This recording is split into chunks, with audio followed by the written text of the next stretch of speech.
can't hear back here. Okay. So do we have a motion to approve the agenda for tonight? Second. Vote? Mary? Yes. Jerry? No. Val? Yes. Loretta? Yes. Derek? Yes. Okay, now, do we have a motion to approve, the minutes from May 8th and from June 12th? I think we're gonna have to do those as separate approvals because we had different people in attendance. Okay. Works for me. How about the May 8th minutes? Do we have a motion to approve? I'll move. Second. And this is second. Jerry seconded. Alright. Derek? Yes. Mary? Yes. Loretta? Yes. Jerry? Yes. Val? Abstain.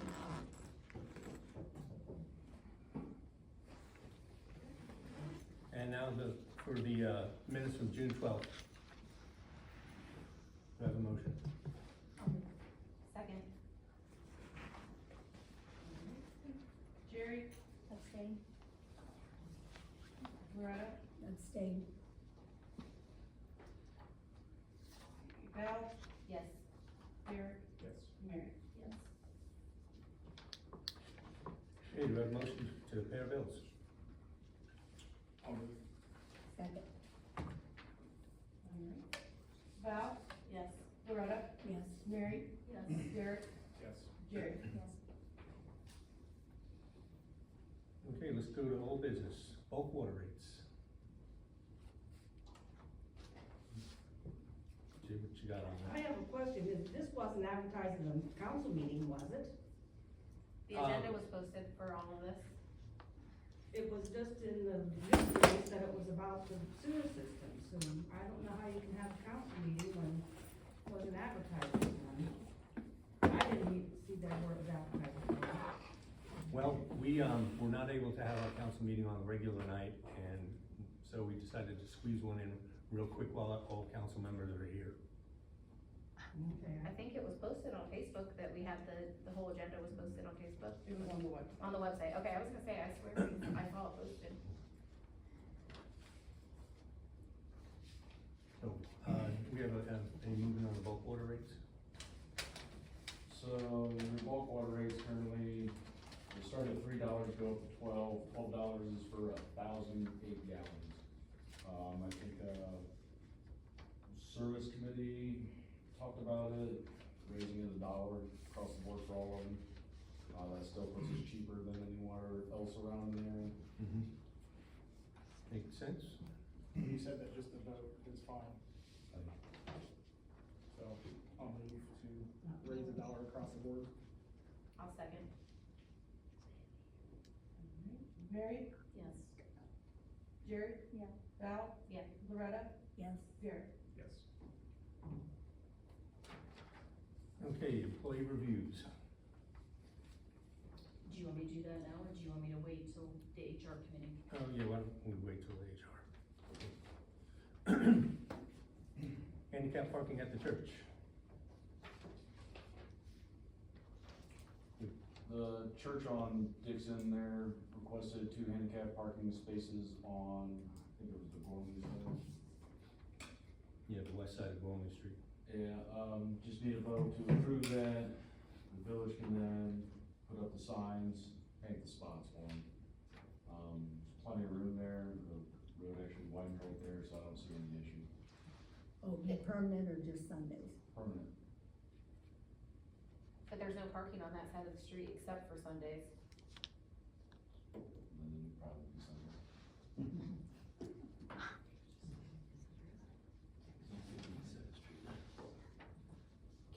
Have we already ordered, we haven't ordered signs or anything. Can we get signs that say handicap parking Sundays only? Yes. Okay. Then I'll motion to approve. I'll second.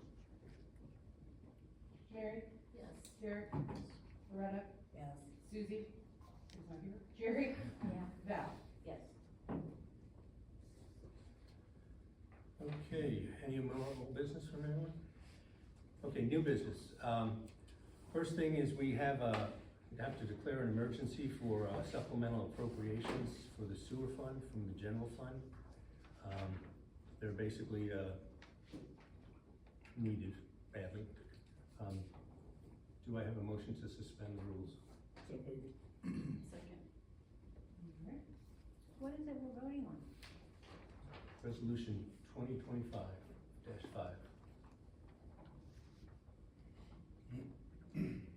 Jerry, Yes. Mary, Yes. Loretta, Yes. Val, Yes. Jerry. Abstain? Okay, do I have a motion to pass the bill? Yes. Who was that? Me. Okay. Do it again. Do I have a second? Second. Loretta, one. Okay. Val, Yes. Jerry, Abstain? Loretta, Yes. Jerry, Mary. Yes. Okay, loans received and sewer appropriations. What you got on that, Brenda? That's what was for the, Yeah, That's what. that's why we had to do the reappropriation because of the loans and we needed more money for sewer. Yeah, hello? Okay, water and sewer rate study. So, we were supposed to have a water rate study done when I first started, RCAP did it. I don't think the numbers were accurate. Moving forward, especially for the sewer side, with the whole big project we're gonna end up doing, it's been advised that we get a water and sewer rate study done, a couple different options. Either we can use RCAP again, it would cost a little bit, but once they complete it, then if we want to change it again in the future, we have to redo it. There is a company that Wessler has told us about. I talked to them. They would actually make a living document, so say during this entire process, if any number needs to get changed, you can plug it into this system and it will automatically change it. Do we have a cost on that? Rough estimate that they sent me, I believe was 15,000. Wessler, isn't this something we have to do? This is something we have to do. A rate study, yes, it's required. Who you choose to do the rate study comes with it. Right.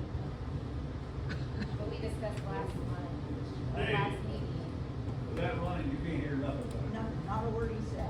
I got good hearing, I can, Anybody know how to turn that sucker off? They're switching it. Yeah. I just turned it up.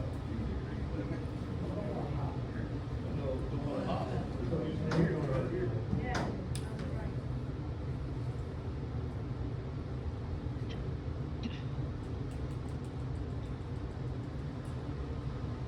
Give it a second one now.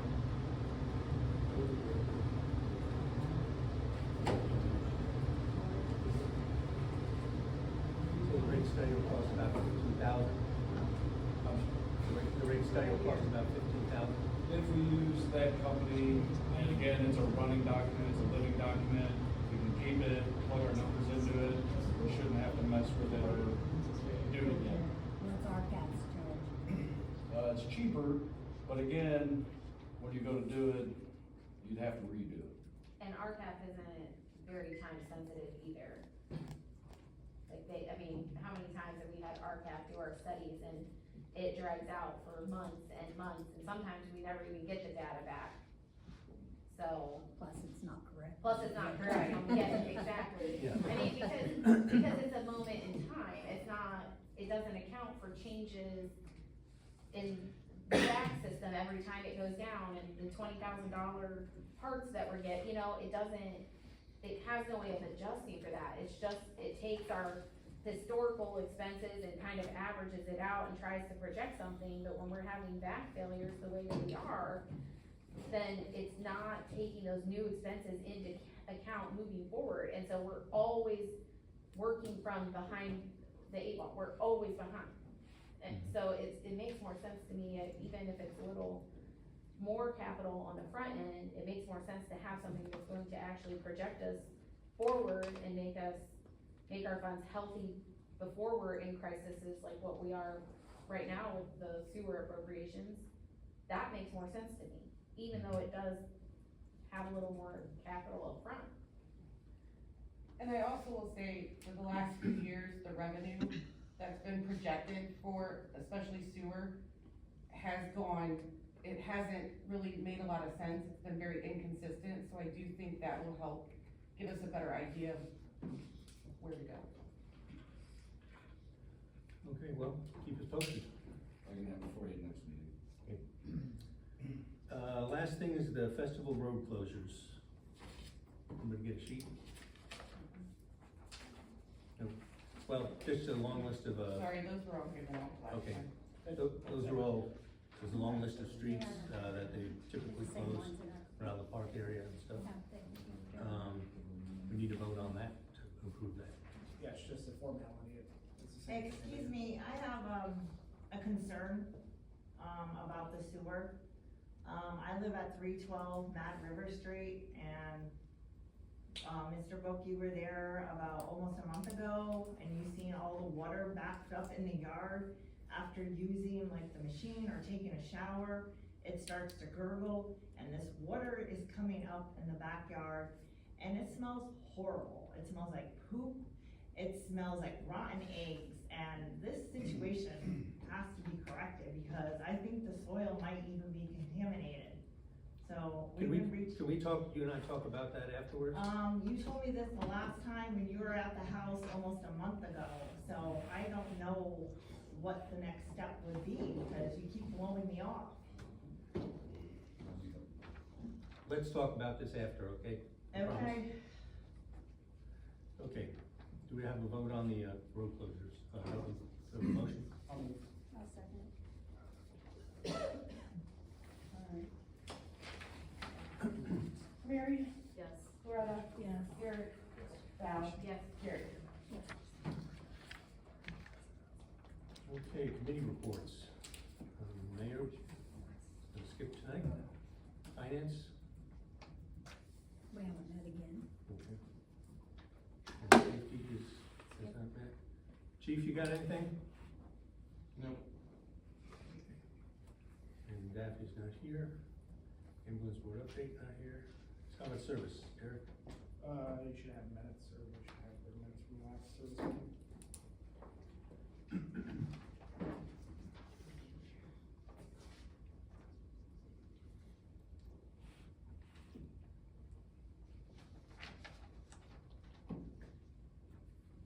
Do we need to schedule a meeting, Derek? I thought there was something from the last meeting that we said we had to talk about. Yes, I think the trees are still, Yes. but we can schedule something either in between this meeting and the next, or after next meeting, Okay. which is preferred.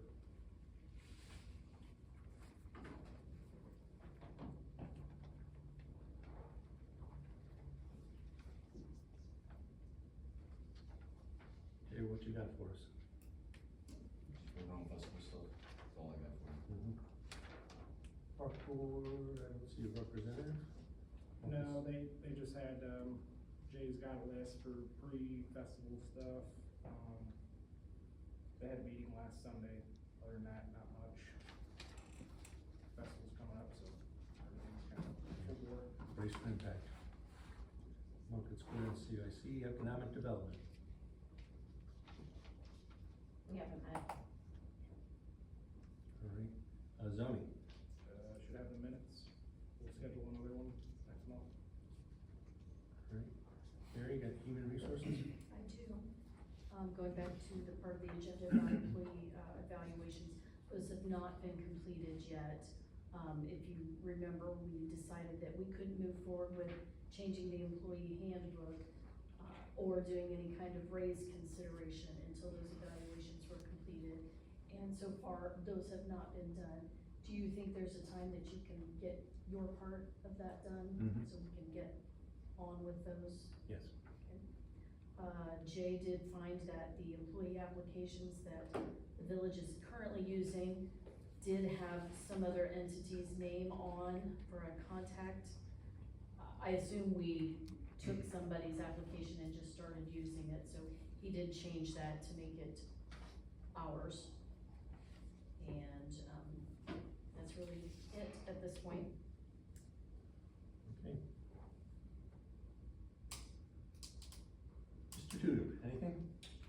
nothing since, 13 days ago, I guess it was. So, no. All right, Linda? Utility billing still a nightmare, we're still fighting with G-Works. I did send over, I completed a packet for the new company, I have had contact with them, so things hopefully are moving. Everybody should have gotten the website link, I've sent it to other entities, that might wanna put stuff on there, so let me know any changes. And Jackson Township did approve an increase for their contribution for the fire chief's pay and retirement. That's it. All right, we'll go to citizens' comments, and this is where Wessler Engineering comes into play.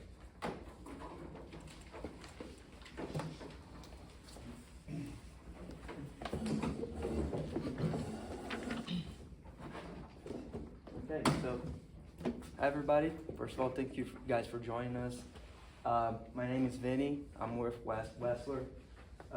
Before Ben jumps in and goes all about what you guys actually want to hear today, there's a few housekeeping items that we'd just like to go over first before we jump in. And one of them is, first of all, there's an OEPA requirement that we have to put in our report. We have a section in our report that we go into detail about what happened in this public meeting. And in that report, we have to include questions that you guys may have. There is also the summary of the meeting, and there's also a sign-in sheet that if you guys have not done yet, please do so. It's over there. I think everybody did, at least I pay attention, make sure everybody did. But really, this is your guys' chances to ask questions, and we really just want to hear input. So that's really it. Okay. And when we get to the question and answer period, the state would prefer that you state your name, and then you can go ask your question. They just want to document all that, and essentially verify that we held this meeting. Every meeting that when we present this project, we will have to do the same thing. We'll have sign-in sheets, question and answer periods. If they ever want to follow up, they'll just, your contact information is there. It's just to verify, like, hey, it says here you were at this public meeting, you might have asked this question, can you verify that? And it's either a yes or no. I've never heard of anybody being contacted, but that's why they have, in case they have any doubts that it occurred. So with that, Vinny introduced himself. My name is Ben Schrader. I've been employed with Wessler since 2017, so almost 8 years. I'm a project manager, and I work on all kinds of water infrastructure projects, ranging from wastewater, stormwater, drinking water. And with me, like Vinny just introduced himself, I just want to give him recognition. He's been doing some great work with some of the evaluations. So I kind of want to give him that recognition. And also with Wessler today is Katie Schrader, no relation, but she is a new hire, and so we just kind of thought it'd be great to give her some exposure to council meetings, presentations, because give it 4 or 5 years, and maybe she'll be doing the next one. So, just to give a little bit about who Wessler is real quick. Wessler's been in business for about 50 years. We perform work for all kinds of communities throughout Indiana and Ohio, for some communities as large as Indianapolis, and some communities as small housing subdivisions of 20 or so homes. So all kinds of work. We specialize in the water industry, so anything from linear water mains and sewers to treatment plants. Locally here, we're obviously assisting the Village of Forest, but we just completed some lagoon improvements for the Village of Dunkirk, and we're also assisting the Village of Alger on their preliminary engineering report, the same thing that we're doing here for their lagoon improvements as well. We are a full-service engineering company, but we specialize, again, in wet infrastructure. We don't do a lot of roads. We don't really branch out of our specialty. We've got supporting groups, controls, electrical engineers, structural engineers, but they all focus and assist us on the civil side. And our mission here is to help the Village of Forest through this project, help them understand the process, and basically put the best foot forward for the public, funding agencies, and then guide them through this process. Just very quick, I don't know the knowledge level of the public, but when I use some terms, I want you to have a little bit of a background. I might mention an NPDES permit. NPDES stands for a National Pollutant Discharge Elimination System. This process stems from the Clean Water Act of 1975. It's a U.S. law. They've entrusted the, I would say, the enforcement of it to each of the states, the state OEPAs or EPAs, Ohio EPA. And in that NPDES permit, it details how to run your point discharge, which would be the effluent or the water leaving your lagoons and your treatment system into public waterways. It details your permit limit, what contaminants can enter the waterway. It details your staffing, how often you have to make visits out there. It details essentially like everything you need to record and document for reporting purposes. The enforcement of NPDES permits come in like two forms, one of them being a schedule of compliance and the other being the more severe findings and orders. If you are out of compliance and the OEPA deems that you're out of compliance, you will receive a schedule of compliance. And what that essentially means is they're gonna list in your permit all these steps to become compliant with your permit. And right there is a snapshot. The Village of Forest is currently under a schedule of compliance. So those are the milestones that we have to hit: the reporting, the studies, the design, construction, and then the completion, and then the due dates for when this permit was became active.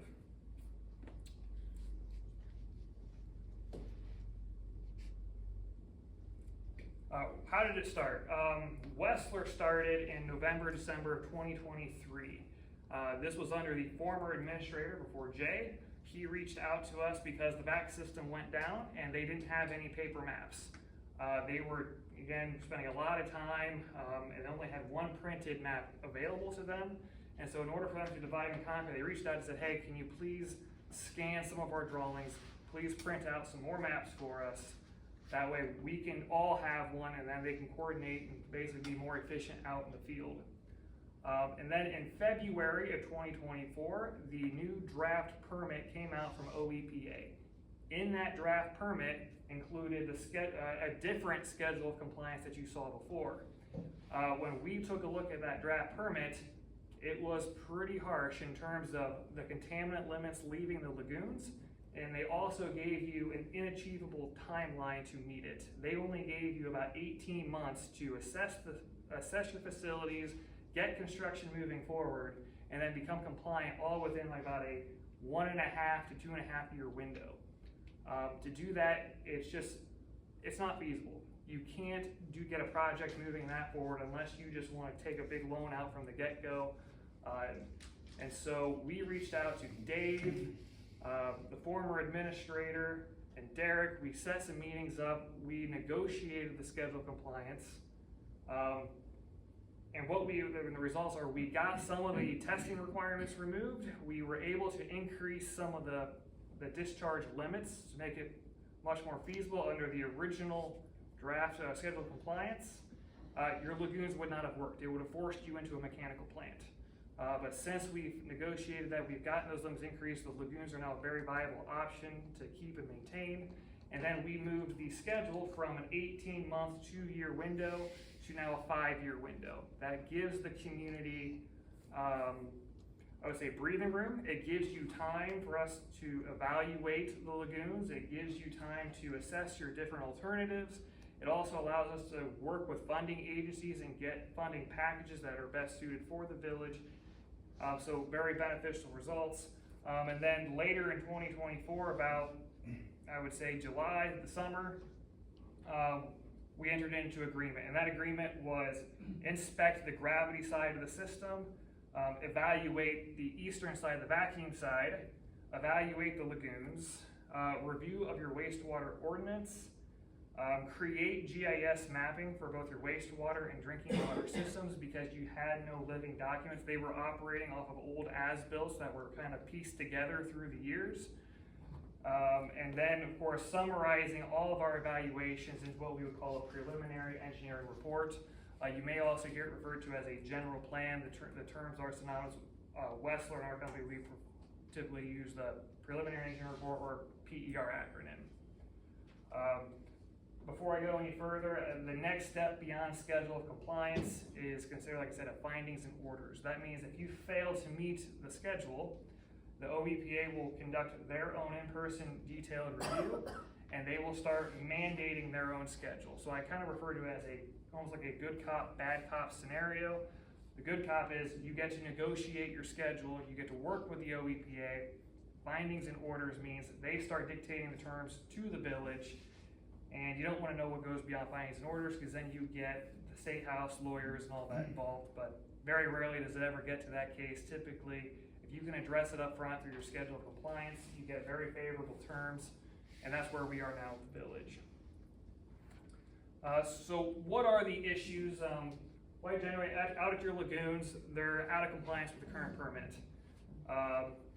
And the reason you're out of compliance is because they're just not treating. They're not treating because you have significant sludge buildup out there. It's creating insufficient treatment. You're getting significant algae blooms, excessive algae blooms. With the insufficient treatment, you're getting contaminants and bacteria to pass through into the public waterways, which is harmful for the environment. And that is what the OEPA cares about. Overflows, which the village isn't a combined sewer system, so you don't have to worry about that. There are some minor sanitary overflows, and that was part of the gravity system evaluation. We think we've got that issue solved. But also the lagoons, they're really concerned about water that enters public waterways. The issues on the vacuum system are a little bit different. It's the routine crashes, it's the routine loss of negative pressure in the system. If you can't maintain negative pressure, your system shuts down, and now half your village doesn't have sewer. It puts a significant strain on village finances, because now Jay and his crew are constantly out there trying to chase where are the leaks, where is air getting into the system. Significant overtime, part replacement, equipment replacement. The vacuum pumps out at the central vac station are being overworked, overrun. That's more oil changes, that's wear on the pumps. Just within the last couple of years, they're averaging, I think, about $150,000 a year just in O&M. That is very significant, especially for a community of the size of Forest. And then I included some pictures. All the pictures in this presentation are pictures of either out at your lagoons or areas within your system. The image that I'm showing here, this is out at the lagoons. This is what we call a splitter box. So you have a force main that pumps from the village out to the lagoons. It enters this box and it splits between the two lagoon cells. And what you see is that due to the sludge buildup within the cells themselves, they are starting to overcome the actual influent pipes, so where the water will enter the lagoon cells. You have sludge building up there. You've got solids settling in your feeding pipes. These two valves right there control the flow and the direction. They are both broken, partially closed. And you had a significant day of wastewater flows entering your lagoons. It overflowed that structure. You're seeing the erosion from this splitter box towards the lagoons. Benefit is it's at least towards your lagoons, but you can see some of the rags, the toilet paper, the debris, because it overflowed the structure. Some other pictures out at the lagoons. This is your current discharge. This blue container here that you see is a dechlorination. How that works is you've got one of them for chlorination, which is more upstream of this pipe. These PVC pipes kind of stack into there. This is for the water leaving the lagoons. You want to make sure you kill all remaining bacteria so the bacteria does not enter the waterways. It's just not a very good setup. It's hard to control. Some of the violations that you are seeing is sometimes you are over-chlorinating, so you have chlorination pass through. Chlorine will destroy the environment. Sometimes you're not getting enough dechlor because you got to remove any chlorine that passes through. And if you can't remove it all, or if you put too much, you can violate the other way. You can see here the water quality looks a little green. That is algae that is growing, excessive algae that is growing in your lagoons. And this photo was taken, a lot of these photos were taken, I don't remember, it was either the fall or very early spring, but snow was on the ground. You shouldn't have algae growing when it's that cold outside, and yet you do. And that's just because you have insufficient treatment due to excessive sludge buildup out in the lagoons. They are facultative, meaning there's no power out there, there's no treatment, you're just letting nature do the work. And if you don't have the volume, if you don't have the time, they're not gonna work. The right picture there is a sludge island. You've got the sludge is just underneath the surface in the one lagoon cell. So if you've got sludge that high up, that means you only have about a foot of water. That's not enough time, that's not enough volume to treat. We estimate that the lagoons are about 80% full. They've never been dredged, and from what the village can record in their history, they were constructed in the 1970s, so we're going 50, 60 years and they've never been dredged. Typically, it depends on the lagoon, but typically you would start looking to dredge somewhere between 20 to 40 years. Again, it depends on how much solids are sent to the lagoons. We don't know, but 60 years, and you can see the results, the sludge buildup, and that being the west cell, but also in the east cell, it's pretty much right underneath the surface as well. Goals of the lagoon, on the lagoon side, dredge, restore your volume, restore your capacity to treat. Then we're going to look to install a lagoon wastewater treatment system. It gives you additional flexibility because on your new permit, you're gonna get more tight, more strict limits. You can trust nature to do its work again, but we would not recommend it. Part of the limits that you'll be receiving is ammonia. Ammonia is a difficult contaminant to treat without having some kind of air, and that air is going to give you the flexibility, it's going to give you the coverage in case the lagoons can't treat it themselves. Out in the collection system, we're going to look at rehabilitation of the back system and comparing that against new construction of a low pressure system or a gravity system. And then I put up here funding. We have familiarity working with multiple funding agencies, working with state funding sources, federal funding sources. We've worked with a bunch of them. We've got a community down south where we're working with just about all of those that you see listed.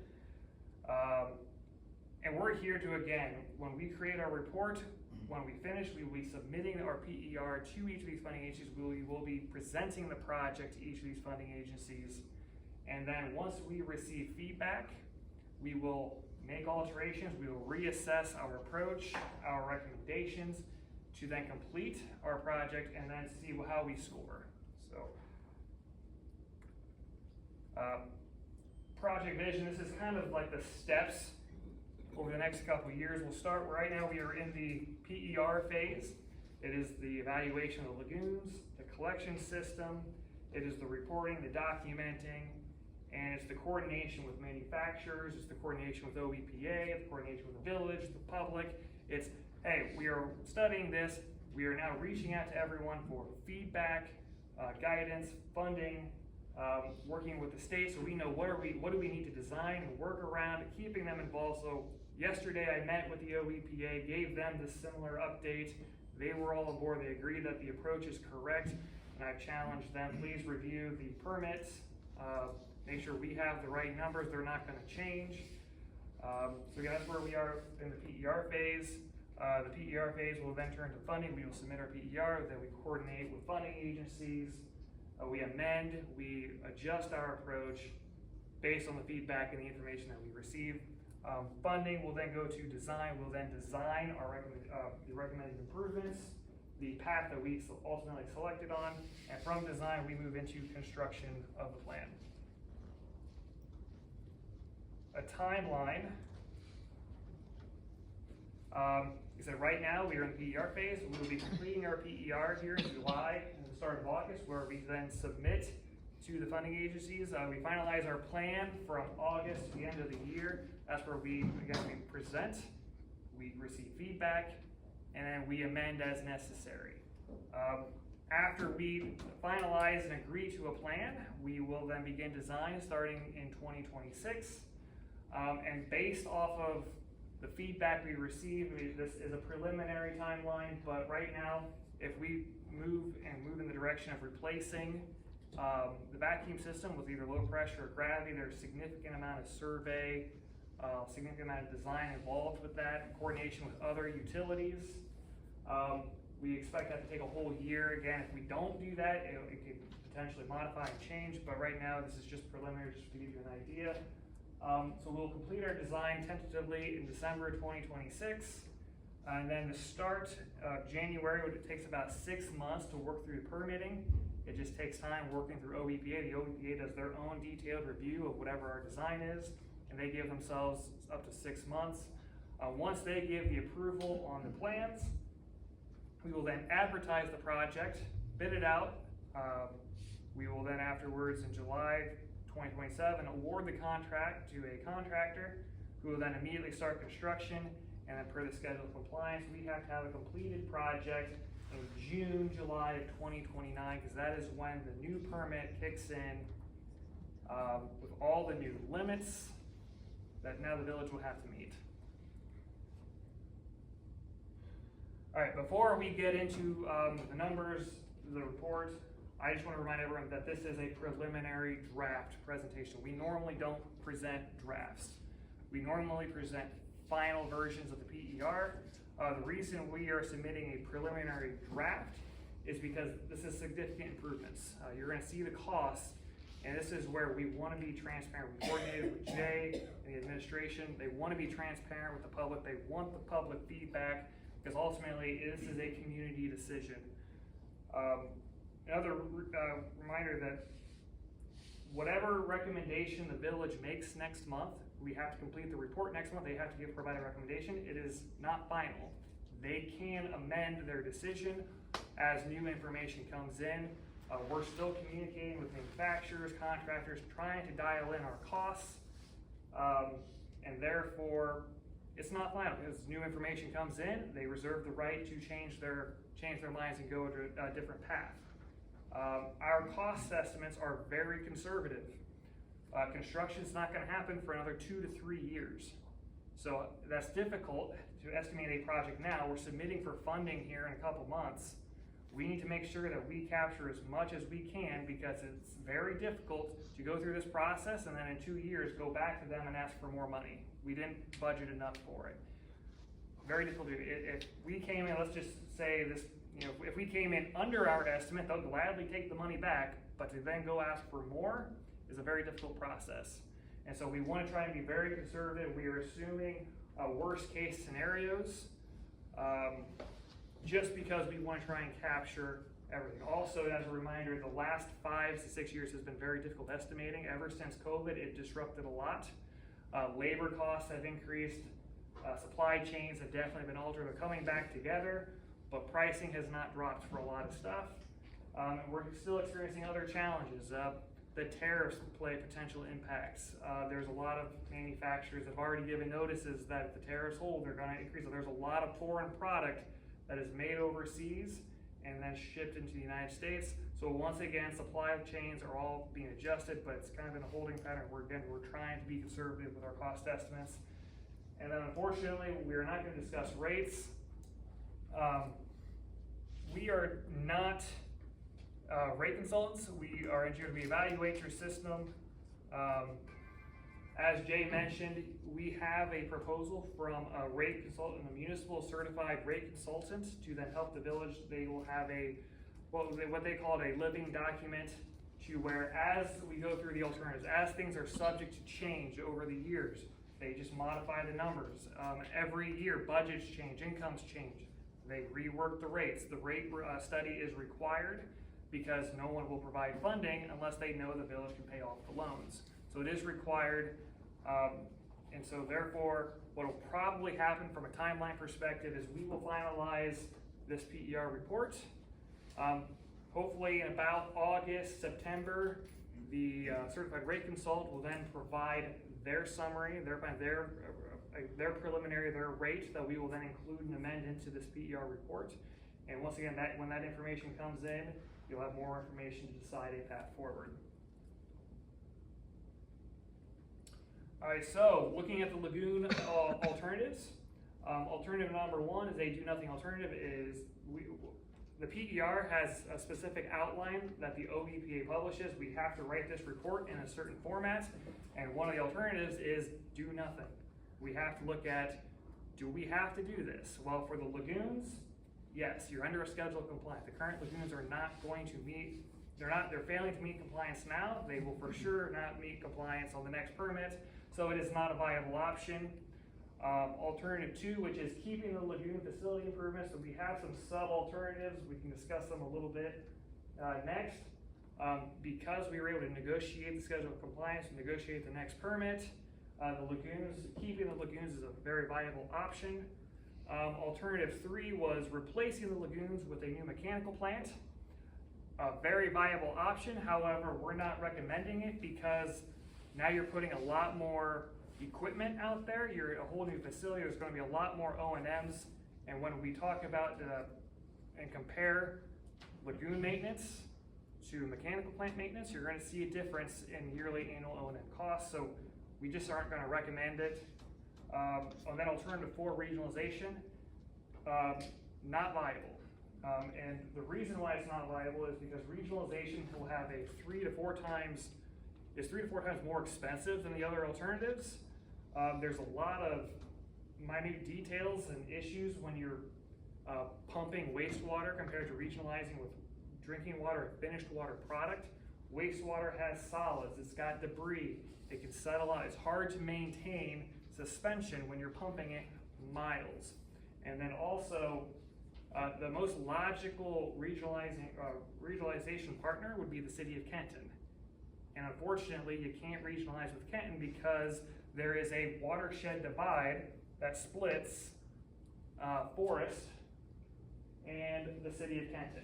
This divide is with everything north of it flows to Lake Erie, everything south of it flows to the Ohio River watershed.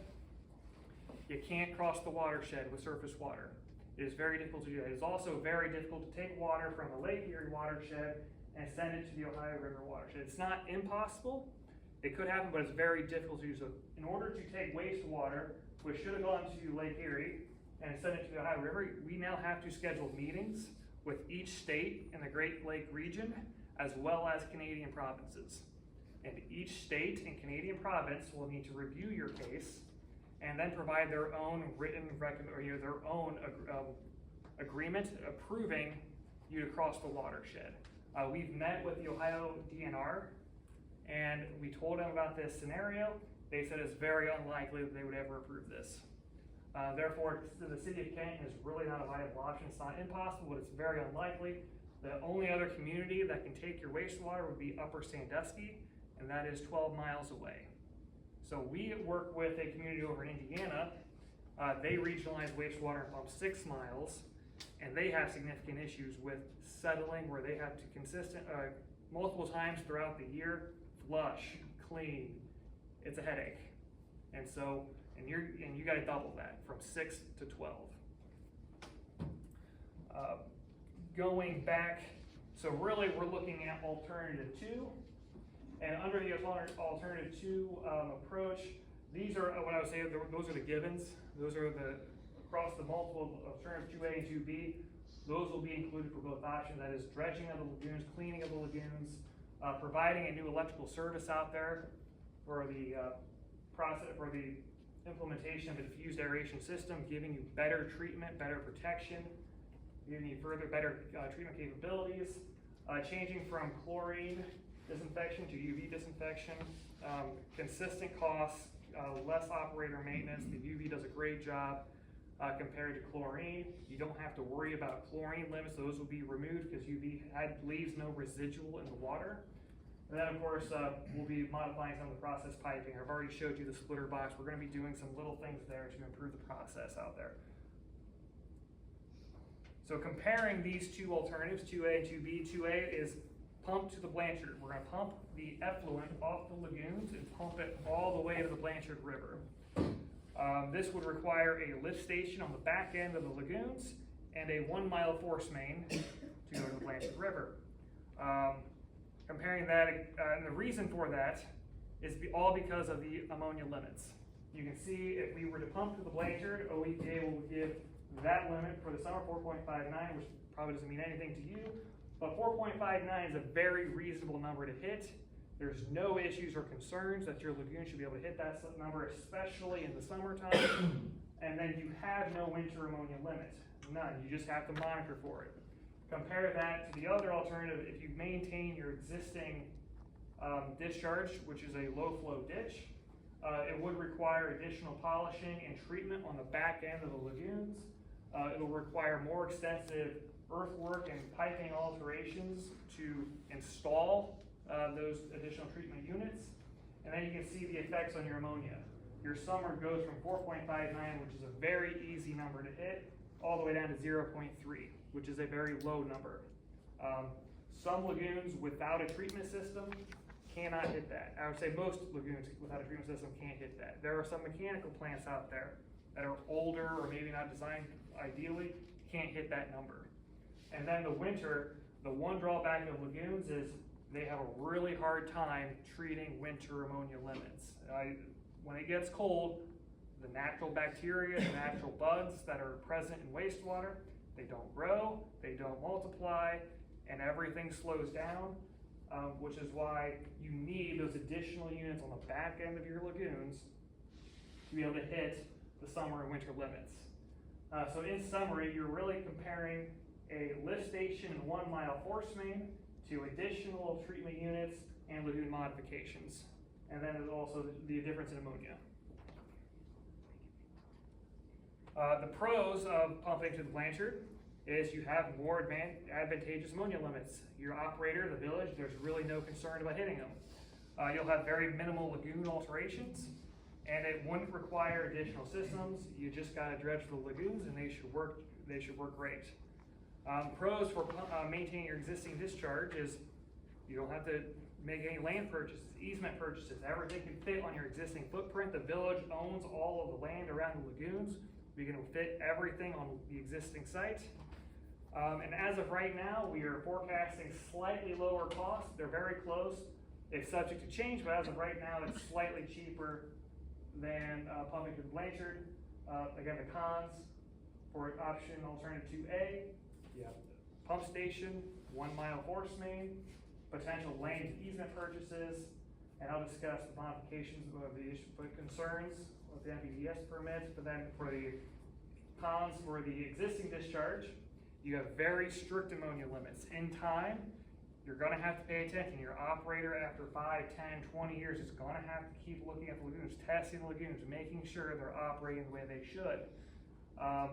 It's gonna require more significant alterations, additional treatment systems, and I'll discuss why NPDES modifications are a concern for both alternative.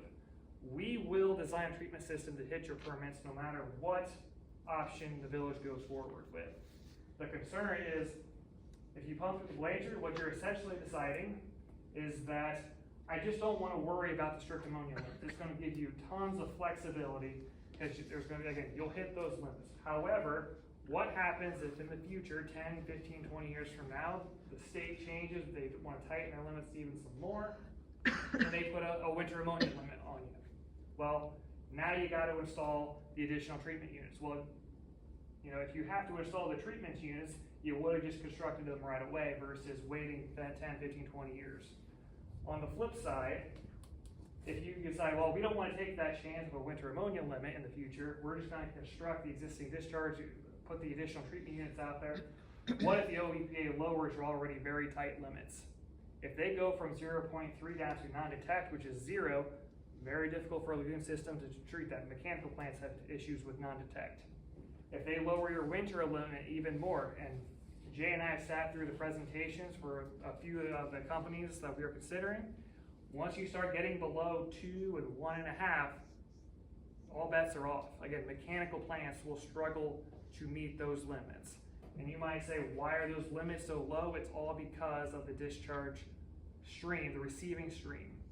The EPA classifies that as a low flow to no flow ditch, meaning the only water that's really passing through in dry weather is your lagoon effluent. And that's where those concentrations play a big effect, because once you start having ammonia limits of about 0.3, anything above that, you're gonna start seeing, I would say, animal life death, especially with fish. You'll start seeing fish kill-offs. It's very harmful for the environment. Plants seem to do okay, but if you have any aquatic life, it's very impactful, and you have no water to dilute your effluent. That's why your limits for the summer and winter are so low, by keeping it at the low flow ditch. If you pump to the Blanchard, now you have a much larger body of water. You can dilute your effluent a little bit more, which is why you have a higher permit. But that is it's a difficult decision, but you're capable of meeting it. It's ultimately, what does the village feel more comfortable with?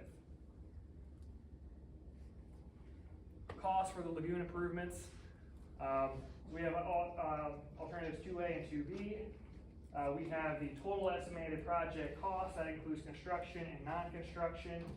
Then we look at a net present value of 20 years and a net present value of 50 years. We are required to look at a 20-year net present value, which assumes in the next 20 years, what are all your included costs? That net present value includes the total estimated current construction price, then it includes your yearly O&Ms and any possible equipment replacements. And then when we look at lagoons, we feel like you've got to look at even further. The O&Ms have a significant impact on the net present value, and I think that's what our table is trying to show. So we extend that out to 50 years because you're dealing with a lagoon system.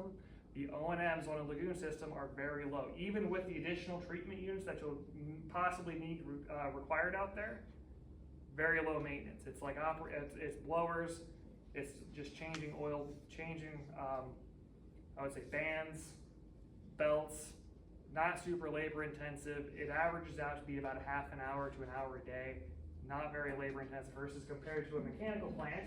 Alternative 3, much more significant O&Ms. Your mechanical costs go up, your power costs go up. You have to have someone out there more hours, so your labor costs go up. If you have any issues, again, more hours, and then over time, we try and track it. And that's where you can see, once you start getting out to the 50 years and even beyond, you can see where the lagoon systems and mechanical plants really start to differ. And I would even make the case, once you get out to 50 years for a mechanical plant, there's a lot more improvements that need to be made in terms of your controls, your pumps, a lot more equipment replacement. I think we might even be maybe a little light on the 18 million, but for right now, if you have any questions, we'll be glad to show, but we really want to highlight the difference between lagoons and mechanical plant. And then you can see for regionalization, to construct a 12-mile force main and a very large lift station, we're looking at about $29 million. So about 3 to 4 times more expensive. And because of that upfront price, we didn't even evaluate 20 and 50 years because we also know, based on experience, that you're going to have other issues with dealing with force mains that long. Moving over to the collection system, mainly just the vacuum system, we're looking at 3 alternatives. Alternative 5, rehabilitation of the back system. Alternative 6, construction of a low pressure system. And then alternative 7, construction of a gravity system. That I kind of highlighted here. Your vacuum system essentially splits this out of Mad River Street, pretty much all the way through, all the way up to Triumph and down. Then this is where you get some crossing of your gravity. Vacuum system, they're on the very north side of town, but that red outline is really the issue in question that we are evaluating. So rehab of the existing vacuum system, a complete overhaul of your central back station, that is new vacuum pumps, new sewer pumps, complete replacement of the control panel, installing a permanent backup generator, adding SCADA for remote monitoring and alarms, and then some potential spot repairs in the collection system, working on spot repairs on some back pits, any main lines that might have some cracks in it that might come up, we'll make sure that they get included. The pros of rehabbing the vacuum system, it is your fastest schedule. We can make these improvements very quickly. Very minimal disturbance. It's what you already have installed. Everything's already in place. It's really just replacing what you have. Phased implementation is the approach from Airback. That has the potential, if you replace everything in the back station, you can minimize your costs. Why do more than what you have to? You can repair things in stages and phases. It is by far the lowest upfront cost because you're not constructing anything new. You're just replacing and rehabbing what's already present. And then there's data tracking software that they can put into the pits that can give Jay and the community advanced notice. They can also give them targeted alarms if something is failing. It has significant cost to it, but they do have it available. The cons of this system, has very high long-term O&M costs. I've already mentioned in the last 2 to 3 years, the average O&M cost, pretty much just for the back system alone, is about $150,000 a year. A con is phased implementation. It is both a positive and a negative. What if the initial phase doesn't work?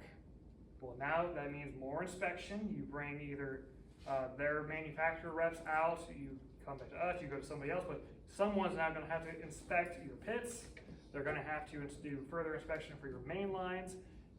Where are the issues coming from with this? If replacing everything in the back station didn't work, well, now we've got to keep looking. Why can't the system maintain the negative pressure? We would recommend an additional full-time employee, someone dedicated, just maintaining pits, maintaining the station, staying on top of maintenance. We have concerns on post-project performance. I'm not convinced that that Airvac's approach to this is going to be successful right away. Jay's not very convinced either. The reason is because we know there's issues in the back or in everyone's pits. We know there's issues on the main line. About a month or two ago, we found a crack on the main line. There's suspicion that there might be other micro cracks in the system. So we're very convinced that we don't think you're going to solve all your problems just by solving them at the collection system or the central back station. We know there's going to be multiple phases, but right now we don't got cost for it. Airvac didn't really feel it necessary to come out here and do a much more detailed inspection.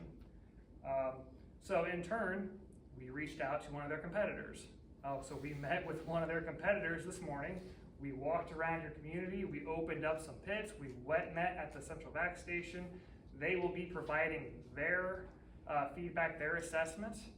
They've already came to us as they do not start at the central station because you can have very old, outdated equipment in your central station, but if you can't maintain a vacuum in the collection system, it doesn't matter. You can put brand new pumps out there and they're not going to maintain pressure any better than the old pumps. So they're already coming in with a different approach. As of right now, I don't have costs for it, but when they do submit it, we'll probably share that at the next updated meeting. And then also, since Airvac really hasn't, I would say, their level of support, I would say, is lacking in terms of helping Jay out in the system now. When Jay gives them a call, it takes some days for them to send somebody over here. He doesn't get hands-on. He doesn't do a whole lot of teaching. They typically say buy parts, buy the training, and therefore it's like if that's the level of service and support that he's getting on that side. On our side, we've had to go back to them for like, hey, where are your numbers? What are your recommendations? What are your approach? This is your system. How do you recommend getting this system back working serviceably for the village? It's been very slow. And so I have no choice but to indicate like your level of support has been a little lacking for the village. It's been a little lacking for us on the engineering side, which is once again why we went out to a competitor and they flew up on short-term notice from Florida, spent 4 hours with us today, walking through the system. He actually got in one of your pits and actually fixed it, or primarily told Jay, this is where we might have some of your issues. Swap this part out with this. This works, works better. He knows more about the system than I do, but just in his 4 hours alone, I think we learned quite a bit more than Jay's learned in probably a year of working with the current manufacturer. Alternative 6, switching and constructing a low pressure system. Again, we're trying to assume worst case scenarios. So we are assuming a grinder station at each house. That involves a grinder pump, control panel, the all new installation of force mains throughout the village, laterals, and then we will then be connecting to the gravity, all the flows from the east side to the west side, taking the existing gravity system. Pros of the low pressure system. It is primarily a trenchless construction. It's smaller diameter pipes, therefore you can just get drilling machines. You don't have to rip up the roadways. You don't have to pull out trees. Most of it is trenchless. You only have to excavate very small locations where you make connections. Therefore it's a low to moderate disturbance. You're not going to see a whole lot of the construction take place. You'll see them working, you'll see the drilling machines, but you're not going to see all the open pits. You'll have very minimal infiltration and inflow. That is water that is getting into your system, such as primarily stormwater. It is enclosed, it is under pressure, therefore it's hard for water to seep in compared to a gravity or a negative pressure vacuum system where it can act as a little bit of a drain for stormwater. Low pressure systems for the public side are entirely under pressure, therefore water can't get in. The only water that can get in on a low pressure system comes from the private homeowners. That's sump pumps, downspouts, gravity laterals to get to the grinder stations. That's where the only areas where you'll get I&I. Another positive thing is if you have issues at the grinder stations, you're only affecting the people that tie into that grinder station. So if we assume one grinder station per house or business, you're only affecting that one person, versus compared to a vacuum system, you could be affecting everybody tied into your line. You can shut down entire streets if you can't maintain negative pressure, versus a grinder station, only whoever's tied into that station will be affected. Everything else will work just fine. Coupled with that, they have great local vendor and manufacturer support. There is a supply warehouse located right outside of Bluffton for all your parts for control panels and pumps. They stock it all.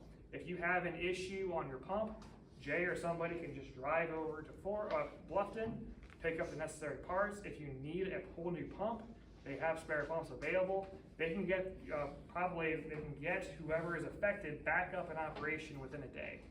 And hopefully in that day's time, you won't see any disturbance. Data tracking on these pumps is very good. You can see what they pump, you can see what they flow, or what flow output. If they start having issues, you will see it in the performance. Once again, giving Jay the awareness in the village that, hey, we might be having an issue with this lift station. Let's go attend to it before it becomes a complete failure or a bigger issue. Cons with a low pressure system. The residents supply the power for these lift stations. It's not a significant cost. It's only about $1 or $2 a month. But again, it's, the power comes from the homeowner. Higher O&M costs. Right now you have about 350 homes and businesses on the vacuum system. So assuming worst case scenario, a pump for each home and business, that's 350 pumps that now the village or the homeowner will need to be responsible for. And that is the additional, going back to the bottom, is who's responsible for the pump? Who's responsible for the control panel? And it depends on the municipality, depends on the location, the services. Sometimes the villages can maintain full responsibility. Sometimes that responsibility is on the homeowners. It all depends on the situation. That'll be something, if we move forward with a low pressure system, it'll need to be discussed. There are ways to value engineer. You could tie multiple homes into single grinder stations that will limit your number of pumps. There's other design factors with that as well, but typically if you start combining people into grinder stations, lift stations, typically that responsibility falls on the village. But again, if you have a dedicated grinder pump for each house, that responsibility is normally on the homeowner. So if you have an issue, the village will replace the pump, they'll service it, but then they will invoice the homeowner for the repairs. And then another con is we would again recommend another full-time employee, someone that can check on all these lift stations, keep the pumps operating, doing the required routine maintenance to make sure that they stay ahead of potential issues. And then alternative 7, a gravity system. Looking at the gravity system, right now you have 2 lift stations on the east side of town. We would be looking at essentially moving and repurposing them as we design a new gravity system, so we're not adding 2 lift stations. We think we can keep it at 2, so you're not going to see a huge O&M expense from the village. They already maintain 2 lift stations. We think we can keep them, but they will be modified, they will be moved to better fit the gravity system. And that includes all the gravity mainline sewers, laterals, force mains for the new lift stations, and of course, the many manholes. Pros of the gravity system is your best long-term net present value. There are no moving parts other than the 2 lift stations. Very low O&M. We don't recommend any new employees to maintain a gravity system. They are so low maintenance, the existing staff should be able to maintain it. And then for the first 20 years, they are almost virtually maintenance free. Outside, of course, the lift station, routine maintenance with lift stations. On the west side of the village, you used to have a combined system. The original system was separated between storm and wastewater. That occurred about 20 years ago, and Jay and the village has pretty much confirmed that the gravity system hasn't been touched in that 20 years. The lift stations have been touched, but the gravity system itself has not.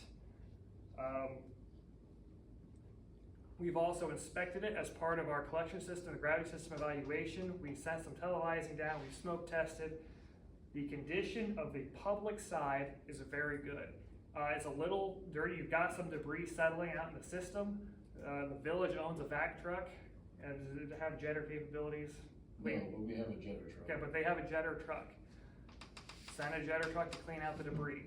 You have the ability to clean it. I think the only reason that there is debris and you haven't done it is because you gotta spend all your focus on the back side. But the public side of that system is in great shape. There are issues on the private side in terms of the private laterals, downspouts, and internal house plumbing, but that is not the responsibility of the village. It's a whole separate issue. Cons of the gravity system: it is by far the highest capital cost. It is open cut everything. It is taking out trees. It is getting into your roadways, your driveways. Everything has to be open cut for a gravity system to be installed. If you don't install the gravity system with proper slopes, you'll get settling, you'll get bellies in your lines that will impact flow, create blockages. It is very critical that you have maintained slopes in a gravity system, and the only way to do that is to open cut everything. Therefore, since everything needs to be open cut, it'll have your highest disturbance. You will see trenches throughout the entire town. Everything will be opened up. You will see and know exactly where the contractors are at all times. It is the longest construction timeline. When you open cut everything, then it's longer to install.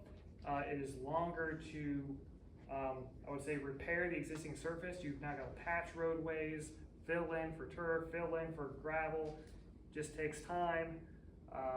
And then long term, you'll have potential I&I concerns. Again, that's inflow and infiltration. The saving grace there is you've got lagoons. Lagoons can handle high amounts of I&I much better than a mechanical plant. Mechanical plants will have issues with stormwater infiltration, not so much with lagoons. Lagoons can take significant amounts of I&I, so I'm not really too concerned about that for the gravity system, but it is important to note that when you start getting to year 40, 50, 60, and beyond, I&I will start creeping in. Stormwater and groundwater always finds a way. Looking at collection system costs, once again, the vacuum system for a total project cost, we're estimating right now to be around $2.5 million. The system's already there, it's rehabbing and replacing the existing equipment, but then once you start factoring in O&M expenses, it changes. You can see, again, 20-year outlook and 50-year outlook. Again, net present value includes total estimated project cost, construction and non-construction. It includes your annual O&Ms. It includes equipment replacement. Low vacuum system and low pressure systems, a lot of moving parts. Mechanical equipment that needs to be maintained, replaced over the years. And when you look at a gravity system, we extended out ourselves to 50 years so you can see the full impact of annual O&M expenses. Alternative 6, a low pressure system, $16.5 million, again assuming worst case scenario. Factoring in O&M for the 20 and 50 year periods, you look at 22 million, you can start seeing 37 million, it creeps up. And then you look at gravity system, $25 million to construct a gravity system. Again, we are assuming worst case scenario. We don't know where all the utilities are in the collection system, so we have to make assumptions, and our assumption right now is, again, let's assume worst case, everything goes under pavement. 100% of your gravity lines are underneath pavement, so we can, again, try and maximize what that cost is, because we just don't know where to exactly place them until survey is completed, until utilities are located. So we're estimating 25 million, but then the low O&Ms kick in. For the first 20 years, it's just lift stations. If it's installed correctly, the gravity system should work just perfectly. And then once you look at a 50-year outlook, maybe you'll see some more issues with your lift stations, so some pump replacements, control panel replacements. But even within a 50-year timeline, gravity systems hold up. They don't have that many issues. We work in communities that have gravity sewers that are 75 to 100 years old and still operate just fine. Then trying to factor in total project costs, including the lagoon improvements. We're going to just assume $9 million for the lagoon improvements, just to give you a nice round number for right now. But when we compare that with alternative 5 with the vacuum system, the total project cost is 11.5. Lagoons with a low pressure system goes to 25.5. And lagoons with the gravity system would be the total project cost as of right now, estimation of $34 million. So we are not gonna get into rates. How does this impact your rates? We'll have to wait and see what the rate consultants come back with us. And we will work with the village, we will work with the rate consultant, they will dig into the village's finances, they will look at our project costs, our O&M costs, we will modify, and again, as O&M changes, as material equipment changes, as we work with manufacturers, as we see outside influence and how they affect construction, how they affect equipment, that'll change. As we work with funding agencies, they will provide different kinds of packages, we will work with them, maybe it works better to split these projects up into smaller projects, maybe it works to keep everything together, we don't know yet, we don't have those answers. But as that stuff will change, we'll see how these numbers themselves change, but also how it affects your rates. So with that kind of concludes our presentation for now. As a reminder, if you have questions, feel free to step up, raise your hand, just say your name. We will document who asked the question, what the question is, and the answer, and we'll try and keep it nice and orderly. So with that, I'll turn it over to the council if you have any other questions. And if the council doesn't have questions, we can turn it over to the public.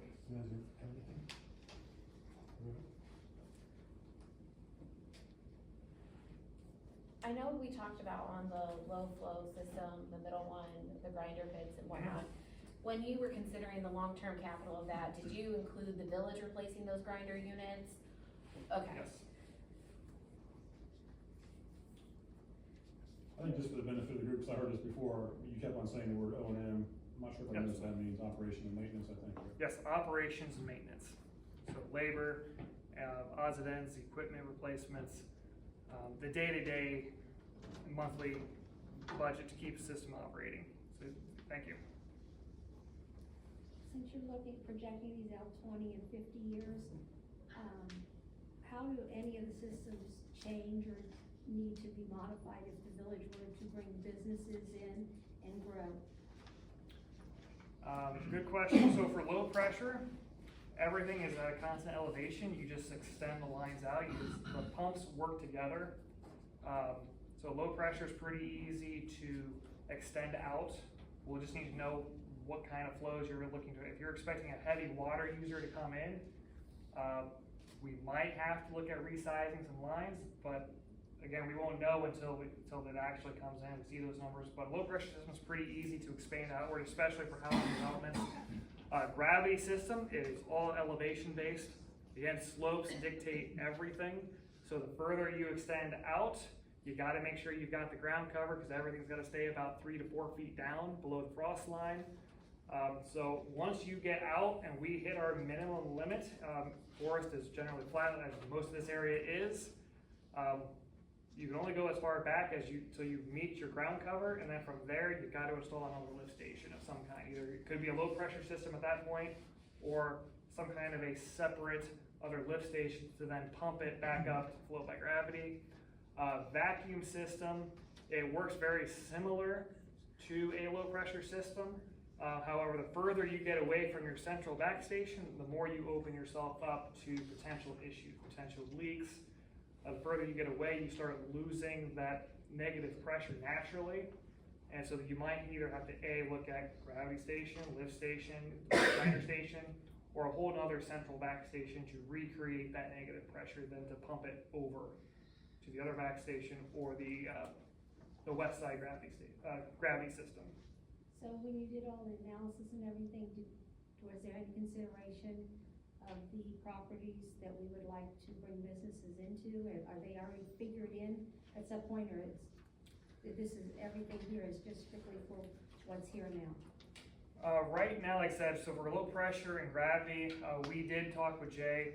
We know where the industrial park is. We're gonna make sure that gravity-wise, we're as deep as we can go right there. That's reasonable to construct. Therefore, you can extend out on that, which is north of the tracks on the northeast portion of the town. So you should be able to extend that gravity system out to incorporate new business, but ultimately, we would need numbers and to know what we need to design around. Otherwise, if we design for significant flows, now we have to go back to the lagoons to make sure your lagoons have the capacity to then receive a significant amount of flow. If you're asking for housing developments or low flow commercial industry to come in, yes, easily, we can incorporate, those are incorporated in. So, but if you're looking for anything more significant, like I would say maybe, Triumph is a big heavy water user. If you're looking for another Triumph to come in, that's a big water user, that would require a whole nother analysis to look into. If we had a company like that come in, wouldn't they be responsible for some of that cost? Probably Correct. the majority of the upfront cost if they wanted to connect to our water and sewer system. Correct, and that's why we're taking a look at the ordinance. Right now, you have no language in the ordinance to factor in that kind of growth. You actually don't, I believe you don't have a cost difference between commercial and residential users. And so that's part of our evaluation of the ordinance, to make sure that if someone were to come in, that they would be potentially responsible for at least to pay a portion of those improvements, to make sure like, hey, you're coming in, we need to upsize our system to treat for you. Therefore, they would be normally responsible for part, but that is also it's a negotiable thing between the business and the village. How large are the lines that are leaking in the back system? Can you state your name, please, too? Or just Greg Sheets? Okay. Most of the vacuum lines the main lines are about 6 inches, 6 to 8 inches. We don't know where they're leaking. That was, again, we've kind of, it's a hard thing to track down. It's an issue with the vacuum system, especially in clay soils where it's down south or much shallower, sandier soils. You can kind of hear when you have a leak, they kind of provide a little hiss because they're just sucking air through a tiny hole. You can hear it. It's all the way up here. It's a little bit hard. That's why it took about a month or two ago. It took Jay 2 weeks to locate it. Jay didn't have the equipment, so he needed AirVac to come in with some listening devices to help locate it, and that's when they found where it was. I think Greg snuck in a little late, so I don't know that he signed the paper, so if you could, Greg, there's a paper in the back for you to put your name and address, please. Michelle Lavis, and so right now you're looking at, or your current water flow with the 2 lagoons is sufficient? You know, because there was some question as far as maybe needing an additional lagoon, but that's not, you have found that that's sufficient, the 2? Correct, yes. If you increase the production. Yeah, so I think way at the very beginning, I might have mentioned potential 3rd lagoon. It's just very expensive. There's a lot of earthwork to construct a 3rd lagoon. When you look at the 2 alternatives, getting into very detailed design here, pumping to the Blanchard, you just don't need it. You have sufficient volume, and with the aeration we're planning to install, no issues hitting those limits if we were to pump to the Blanchard. If you look at it from keeping your current discharge, the way that that polishing and that additional treatment source works, we're comparing a couple different companies. Some of them use, try and keep it layman terms, but you need significant bacteria growth in these tanks to then treat, that's targeted treatment for ammonia. In order to grow that bacteria, you actually need some nutrients to pass through the lagoons into this secondary tank to then grow the bacteria to then get the additional ammonia treatment throughout the winter time. If we were to add a 3rd lagoon for that other option, you will get too much treatment. Your water will be too diluted. You won't have enough nutrients, therefore you can't support the natural bacterial growth, and therefore you run the risk of not getting winter ammonia treatment. So therefore, once again, a 3rd lagoon doesn't help you for that scenario. It has potential to hurt you in that scenario. How about if it was a marsh? Could you build a marsh to the north of the lagoons? To the north of the lagoons, no. The village, I don't think, owns that ground to Yes, the they north. Small strip. What is that? There's a small strip in there, but. Yeah, I don't think to the north. I thought when I looked at the county arrows, I thought it was to the east and the west. Yeah, we only own about 20 foot north from the edge of that lagoon. There's a fence up there. Yep. To the west, there's significant ground that's lower than the lagoons. Using marsh treatment is not commonly used. It's very rarely used. That would require a significant studies to show that the existing plant life can then polish the ammonia. It has been done before, but it's very rare. We actually looked into it for the Village of Forest, and once we looked into, since we can't confirm anything, the OEPA would have required extensive studies, which I would say we would need to probably bring in additional environmental scientists to do that. And if you want, I can provide you some people that we've spoken to about it. It's just not common, and therefore there's no data to show it. And the EPA, they're going to want to show proof. Is this actually going to work? So you'll need extensive pilot studies, and there's no guarantees that you'll get the treatment on the back end. The EPA has done one study where the water leaving your lagoons, yes, it can be very treated. So if you want to use marshes for ammonia treatment, it actually works really well. However, you start picking up additional suspended solids and other biological components from just natural plant life that then comes back into your effluent. And then it becomes a real serious question on what is your effluent and what are you actually discharging and what is the village responsible for? Because the response we got back from the OEPA there was they considered, when we looked at it for Dunkirk, whatever left your marsh ground was still classified as your effluent and still needed to meet every parameter on your NPDES permit. And so that's where you're going to have extensive studies. You'll have to work with the OEPA, and we don't know where that's going to go. And since you're under a schedule of compliance, and we have no idea what those studies will come back as, if you have 4 to 5 years, again, we'll just need to coordinate it. And it's very, very rare to see marshes to have that final treatment. Yep. Michelle Lavis again.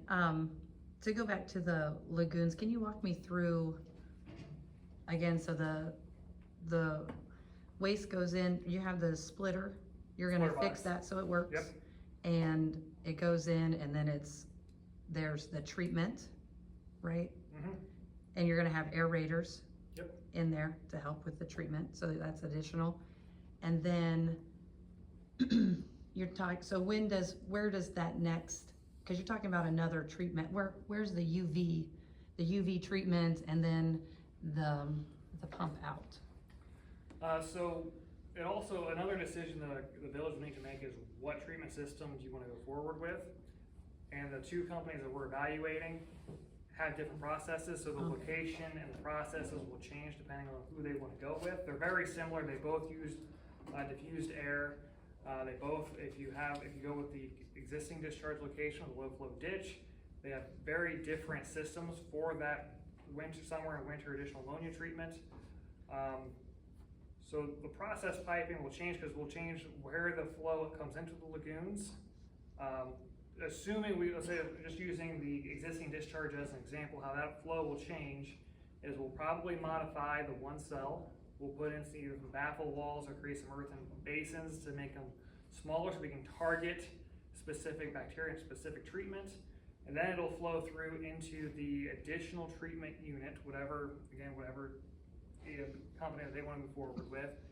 Once it leaves that unit, it should meet all your contaminant limits except for maybe bacteria, and that's where the UV system will come in. It'll get hit with UV and then get discharged to the existing ditch. So the UV is the last thing it'll go through. Right, so right now it splits, and the way you're talking is that you're gonna do a step process through one lagoon, modify the one lagoon into the second lagoon. Yep. Then a final treatment. Now is the treatment, how big of a facility are you talking about? Is this like a box, like the UV, is it just a small? Yeah, it's not very large. Okay, you're just kind of, it's just going through the pipe and it's treating it kind of in the pipe, and then you have the pumps. Yep. Is the pipe gonna be, of course it's gotta be underground to the Blanchard, the river? The Pumping to the Blanchard, yeah, that force main would be underground. And that's all, we have access to all that? Right now, no. The village would need to purchase easements. Oh, okay. That would be in the design phase. We would work through, here's the proposed routes. We'll have to reach out to all those landowners, purchase the ground or the easements to then install the force main. The UV system there would be, we don't need that additional treatment unit for the pump to the Blanchard alternative. Oh, you don't need the UV for the? No, you do need the UV, it's the additional ammonia treatment that you don't Oh, the need. ammonia, yeah, the ammonia. So it'll go straight from the lagoons, through the UV structure, into a lift station, wet well, which will then get pumped up and out to the Blanchard. UV kills things like E. coli Yeah. and other nasty nasties that won't necessarily be eaten by the bugs in the lagoon. Right. So it's a good way of polishing off completely. Right. Chlorine is what is being used now. Yeah, that So, little blue yeah, thing. little blue thing.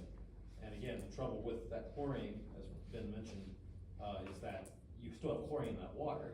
Right. So you're killing the E. coli, but now you're putting chlorine into the system. And that's not simpatico with OEPA requirements, so. On your timeline, the lagoons come first, right? We would design, I mean, before you do the pipe, I don't know how that works. you're saying, so construction wise, what would come first? Yeah, cause the lagoons are, I mean, they're not working, they're kind of at a critical, but, yeah. I would say there's multiple ways to construct it. It all depends on how this project comes together. If it's all one giant lumped, one project, one bid out to a contractor, they've got 1.5, maybe 2 years to construct it. It is on the contractor's terms of when they want to start it. Obviously, I would assume that whoever gets that bid, it'll probably be a linear contractor, and then they'll sub out lagoon work to a different contractor. Typically, they're not the same contractors that work on distribution collection systems and treatment, or vice versa. It could be a treatment system contractor who then subs out collection systems. They could work simultaneously depending on how many people they have out here, what do they have available for. If it is a phased approach, if the funding agencies and OEPA come back and go, we think this project should be broken up into separate projects, they classify the lagoon as one, collection system as another, then that's 2 bid packages that can go out to the public, and then they'll have their own separate schedules that they'll need to hit, and that's, most of that is contractor driven.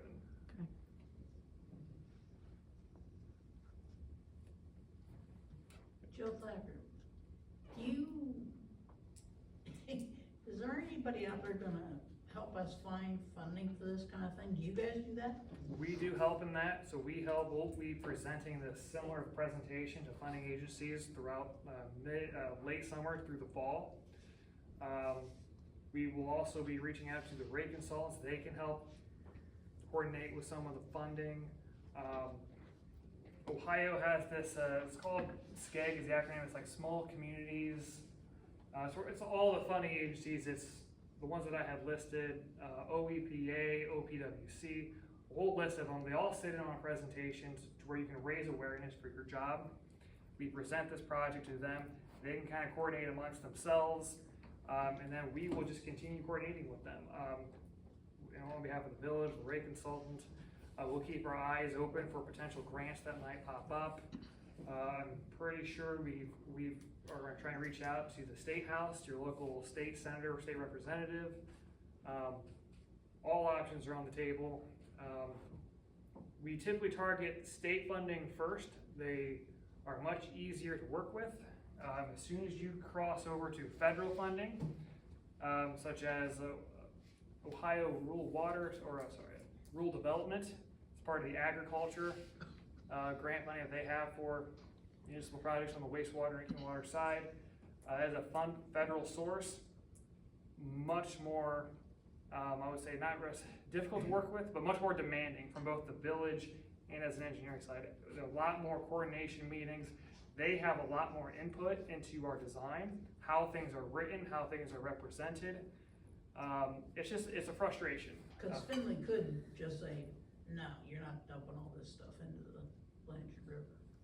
Could the US EPA say that? So far, they're not involved here. Yeah. It hasn't gotten to that level yet. Typically, it's when you get to findings and orders, that's when US EPA might start getting involved. We're just not to that level yet. Enrolled in this, if we pursue it, go either way, you guys stay actively involved in it? Yes. Yep. Yes, they're a consultant that will guide us through the entire project. They will help secure funding, including 0% interest loans, grant for, or loan forgiveness, grants, everything. They will help secure all of that for us. That's one of the reasons that we went with them as a consulting firm.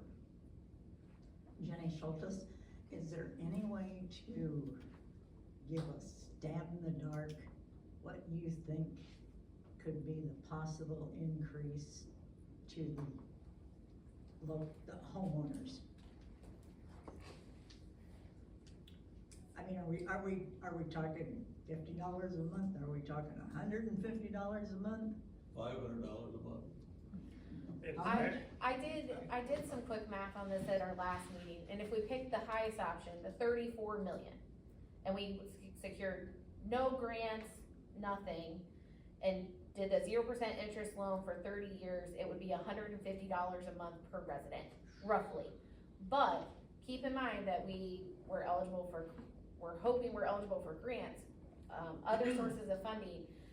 We have O&M cost of $150,000 a year on our current system, that those would drop if we went with some, so over time, it's really hard to say it's gonna be $150 a month, because we don't know what the end cost is, we don't know what financing we're gonna be approved for, and we don't know what savings we're going to have by switching systems. I understand that. So, I mean, I would say, worst case scenario, hopefully, we're thinking $150 a month. And the sewers would work. Huh? And the sewers would work. And, yeah. They would And work. we won't risk getting fined from Right, and we're not gonna EPA get, for we're not doing getting so. fines from EPA. And keep in mind that if we do nothing, we're not just out of compliance. It's not like they're gonna just fine us, correct? Like, if we do nothing, So if you do nothing, it'll start with fines. If you fail to meet the schedule of compliance, it moves to the fines and orders, to where scrap the schedule that we negotiated. Now you're on the state terms for findings and orders. And like I said, I didn't detail what goes on beyond after that. It's very rare that anything goes beyond findings and orders. But essentially, the next steps would be lawyers get involved. They start doing a deep dive. They'll bring in their own auditors, evaluate finances. Normally, if you can't meet findings and orders, it's normally financial related. The community just doesn't have the money. They have a bad credit rating. They can't get loans. And typically, what will happen there is you'll declare some kind of financial emergency, fiscal emergency, and you don't go to that beyond step. If the state will come in, they'll take over your finances. They'll do a complete review. And then they'll pretty much send it right back to the finance and orders to go, okay, we've done our review, here's your new schedule, you need it.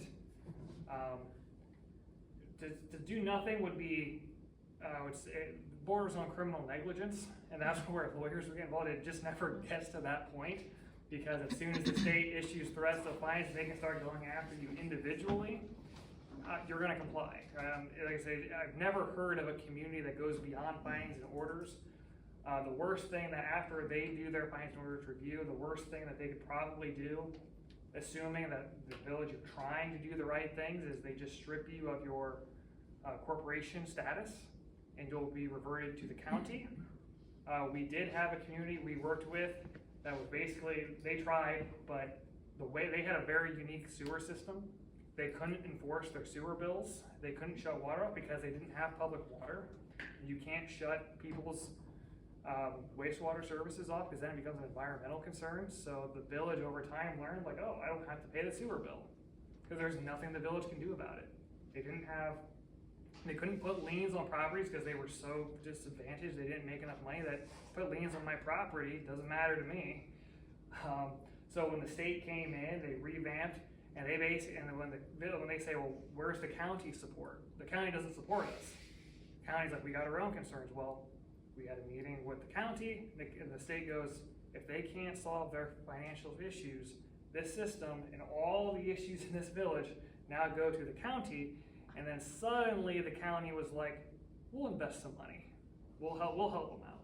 Because like, so when it gets to that point, the county, they're not suited to handle utilities. They're not suited to oversee communities. They have a whole county to look at, not just one small area. They don't want to get involved there.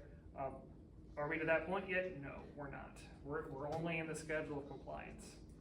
Hey Ben, I guess it should be noted that Val's estimate there was at the highest. at the highest. that was at the 34 million, 0%, 30 years. Like, that's what it would take the roughly 600 households each month to repay the loan. That's what I was, my quick math. And I'm not an expert at it. Andrew Tudor, as the solicitor, this is, the issue with getting the pipe to the Blanchard through private property that the village does not currently control. How does that process work? Who's gonna reach out to these individuals? Is that something Wessler does? Is that something the village has to do? What if we cannot negotiate and there's no alternative pathway? Are we in a domain situation? How do we get that?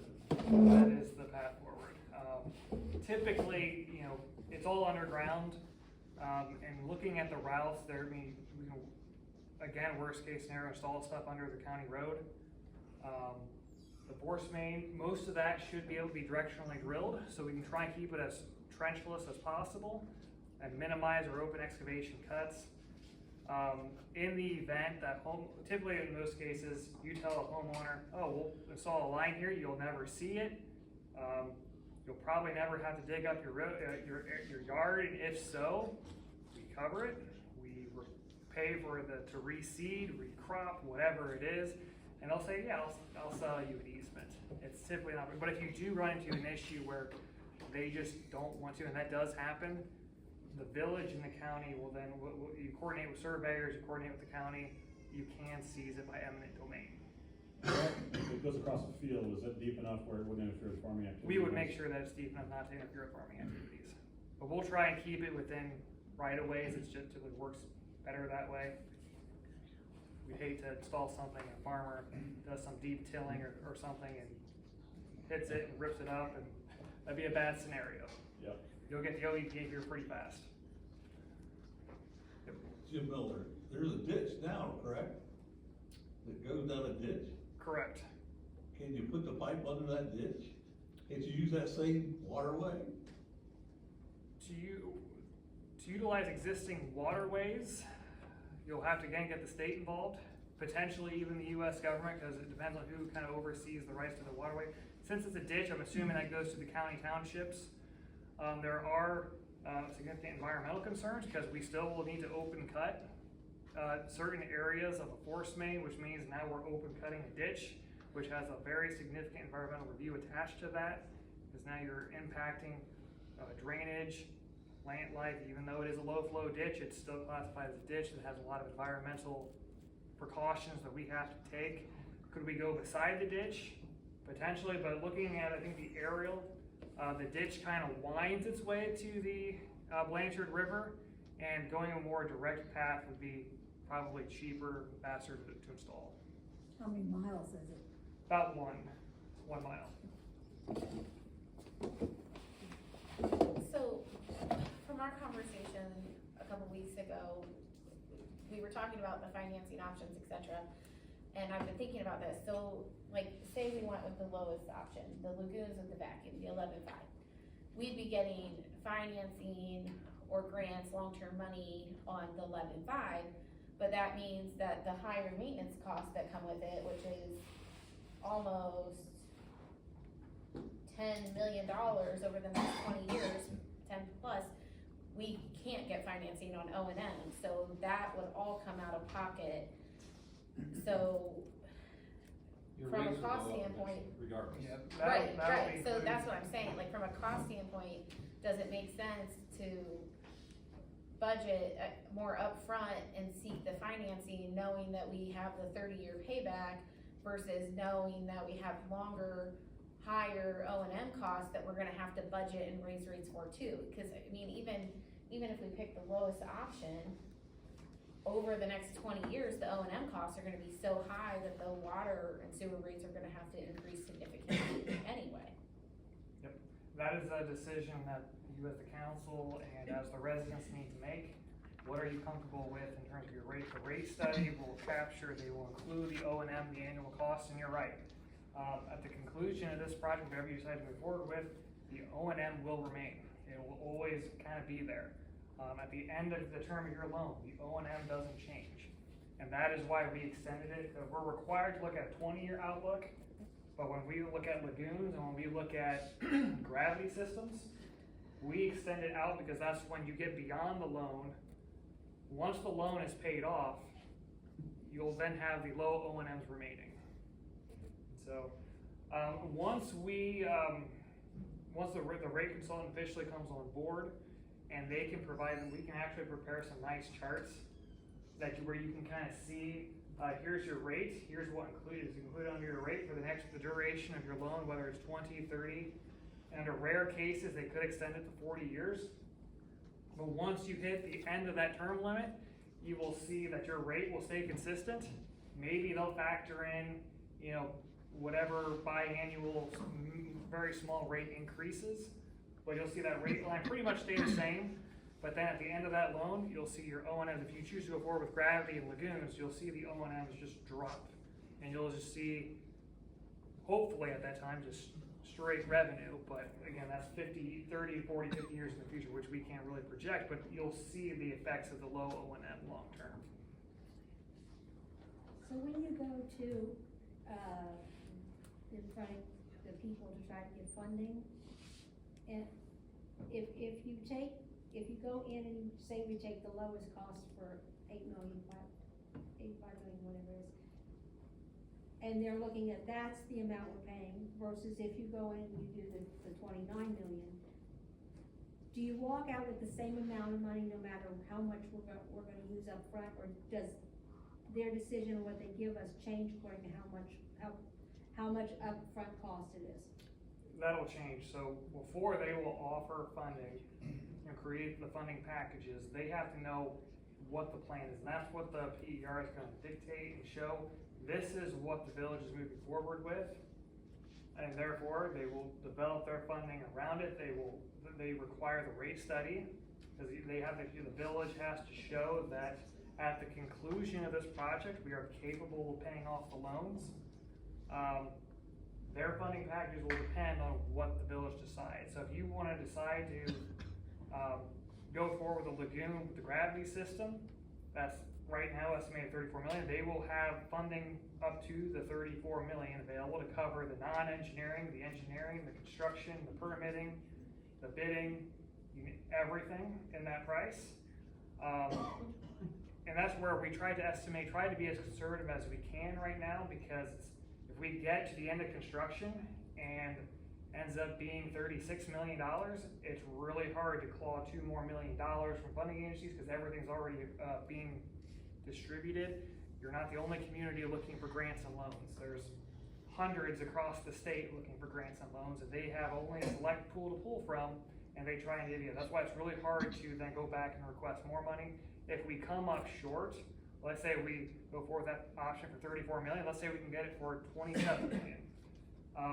Typically what will happen is you now have the option to either A, do you want to do any other improvements that we can fit in under this project, or you can use that savings to then pay down the loan instead of having, let's say it's all loan for easy numbers. And going in, you're going to have a $34 million loan. Your rate will be built around a $34 million loan, and therefore you get to the end of the project and it's 27 million. Well, you just give the 7 million back. It'll do a rate adjustment, and you'll lower and the rate will adjust accordingly. In the fall, once we get the rate studies, again, we're going to continue to fine tune these numbers. They may change.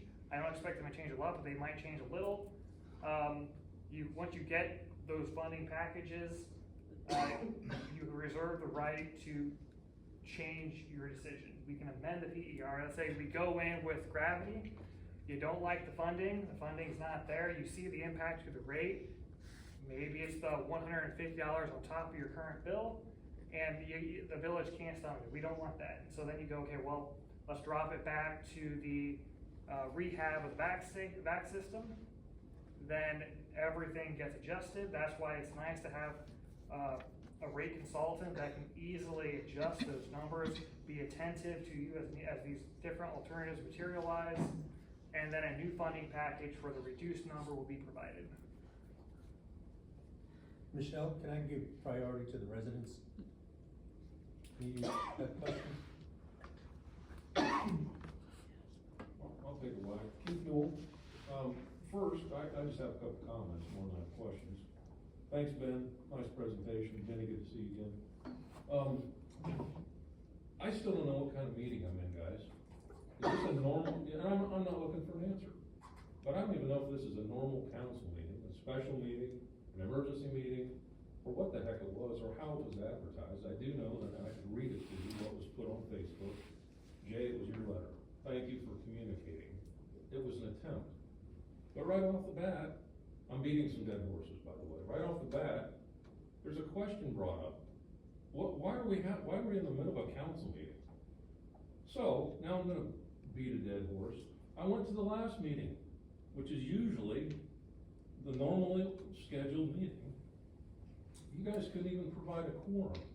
We're talking about spending $34 million and don't even show up. Some of you. That doesn't sit well with me. I'm not sure how many people in the community know that's what's going down. So, the next thing is, I do get on social media now and again. And this is, eventually, it's kind of been out there already. I may post something out there after this meeting. I don't know. But eventually, we've all been there if you get on social media. There's somebody that shows up, and they shouldn't be there at all. But there are people that are bringing good things up, and eventually, someone from the community, but I've even heard people who sit at this table mention, what do you always, where does it end? The last statement is always, you need to come to a council meeting. I present Exhibit A. Here they are. And you shut them down immediately. So I'm just gonna go on record as saying, I think, Ben, I guess I'd have to ask, what is the purpose of your briefing? Who is the audience? Is it the public? I'll say right now it is the public. It's the public. We've received a lot of questions. So I'm gonna guess that as the public, there's probably only two things that the public cares about. What's it gonna do to my bill? Can I afford it in my house? And the second part is, can I flush my toilet and not have the turd show up in the front yard? Exactly. So, I'm not sure that was presented, and this was, I guess my recommendation is, the rate study. I've heard it, you've talked about it a lot. Cart and horse, when does that come into play? You can't do it legally, I get all those pieces, but I'll just say it's disappointing to come up here, because I think this is why people don't come to these things. The message that probably should have gone out is, here's what we're gonna talk about. If you're interested in finding out what might happen to your bill, you aren't gonna hear it at this meeting. So don't bother to come, because I can't speak for everybody, but that's what I kinda wonder, what's gonna happen to my bill, and can I flush my toilet? So, I know that's a lot of rambling, but That's the bottom line. that's kind of where this thing ends up. And I could go on, I won't, other than I do have a question for you guys. And I think, Ben, you have this. I'm looking at the timeline. You guys have to make a decision soon, do you not? July Are we, what is that? Like, we're meeting here tonight. This is, despite what was said, which is the community is involved, kind of sounded like we're gonna go full on democracy and we're all gonna go in and vote. That's not gonna happen. You guys are voting, I'm pretty sure, representing us, and that's gonna happen real soon, if I'm not mistaken. And I think we have this thing right out this window. We have this big festival, and that's gonna interfere with spending $34 million. I've heard that and heard people talk about that. It's important, but man, talk about priorities. When is that decision? How are you guys gonna make that decision? Councilwoman Mulholland, thank you very much for doing some math for us, because even if you're just taking a whack at it, it's something. The simple math, whatever, you can give people an order of magnitude. It's like, is it $10?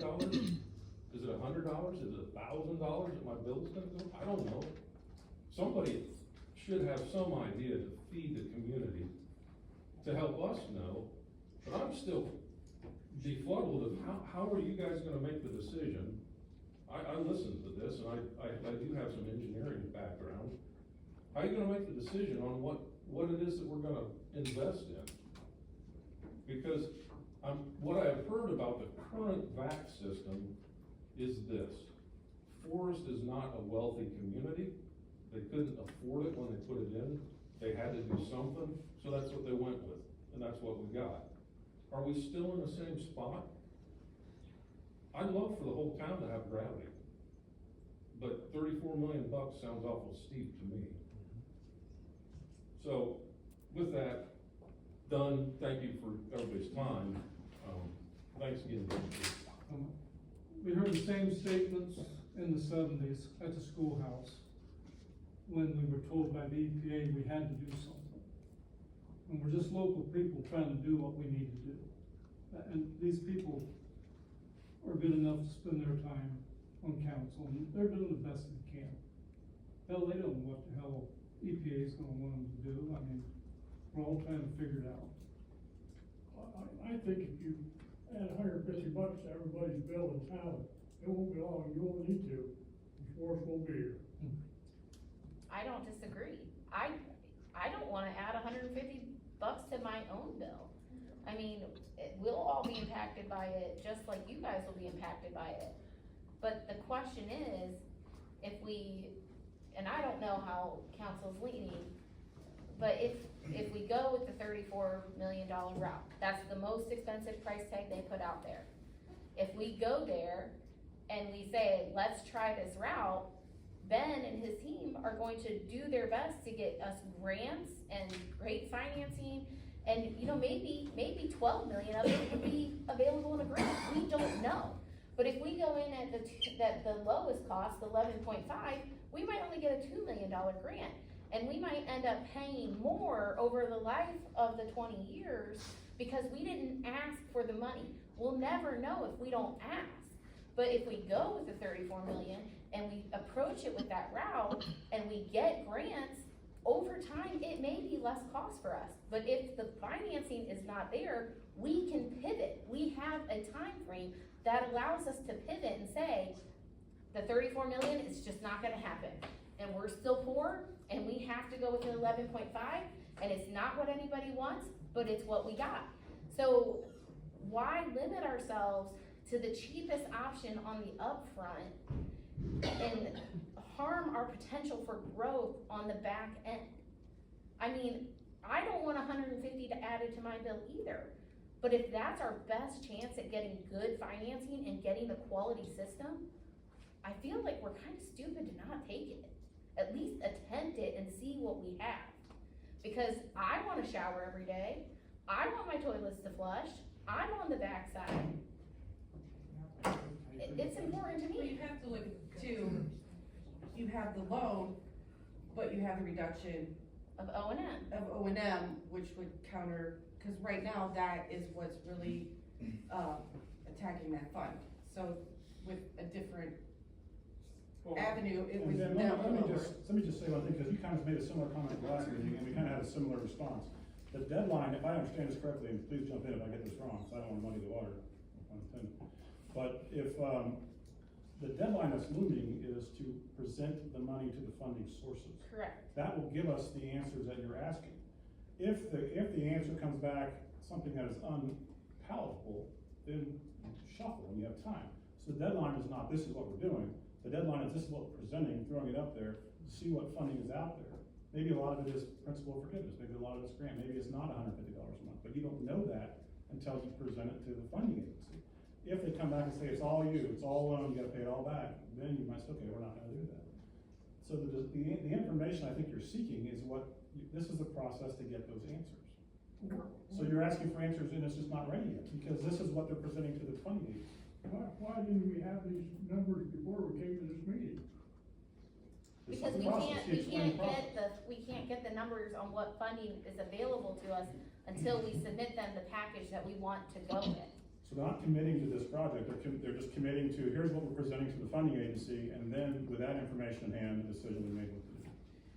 And this is a required meeting to get to you guys before we submit to the funding. Like, it's not just us saying, let's inform him, like, he had to give this information.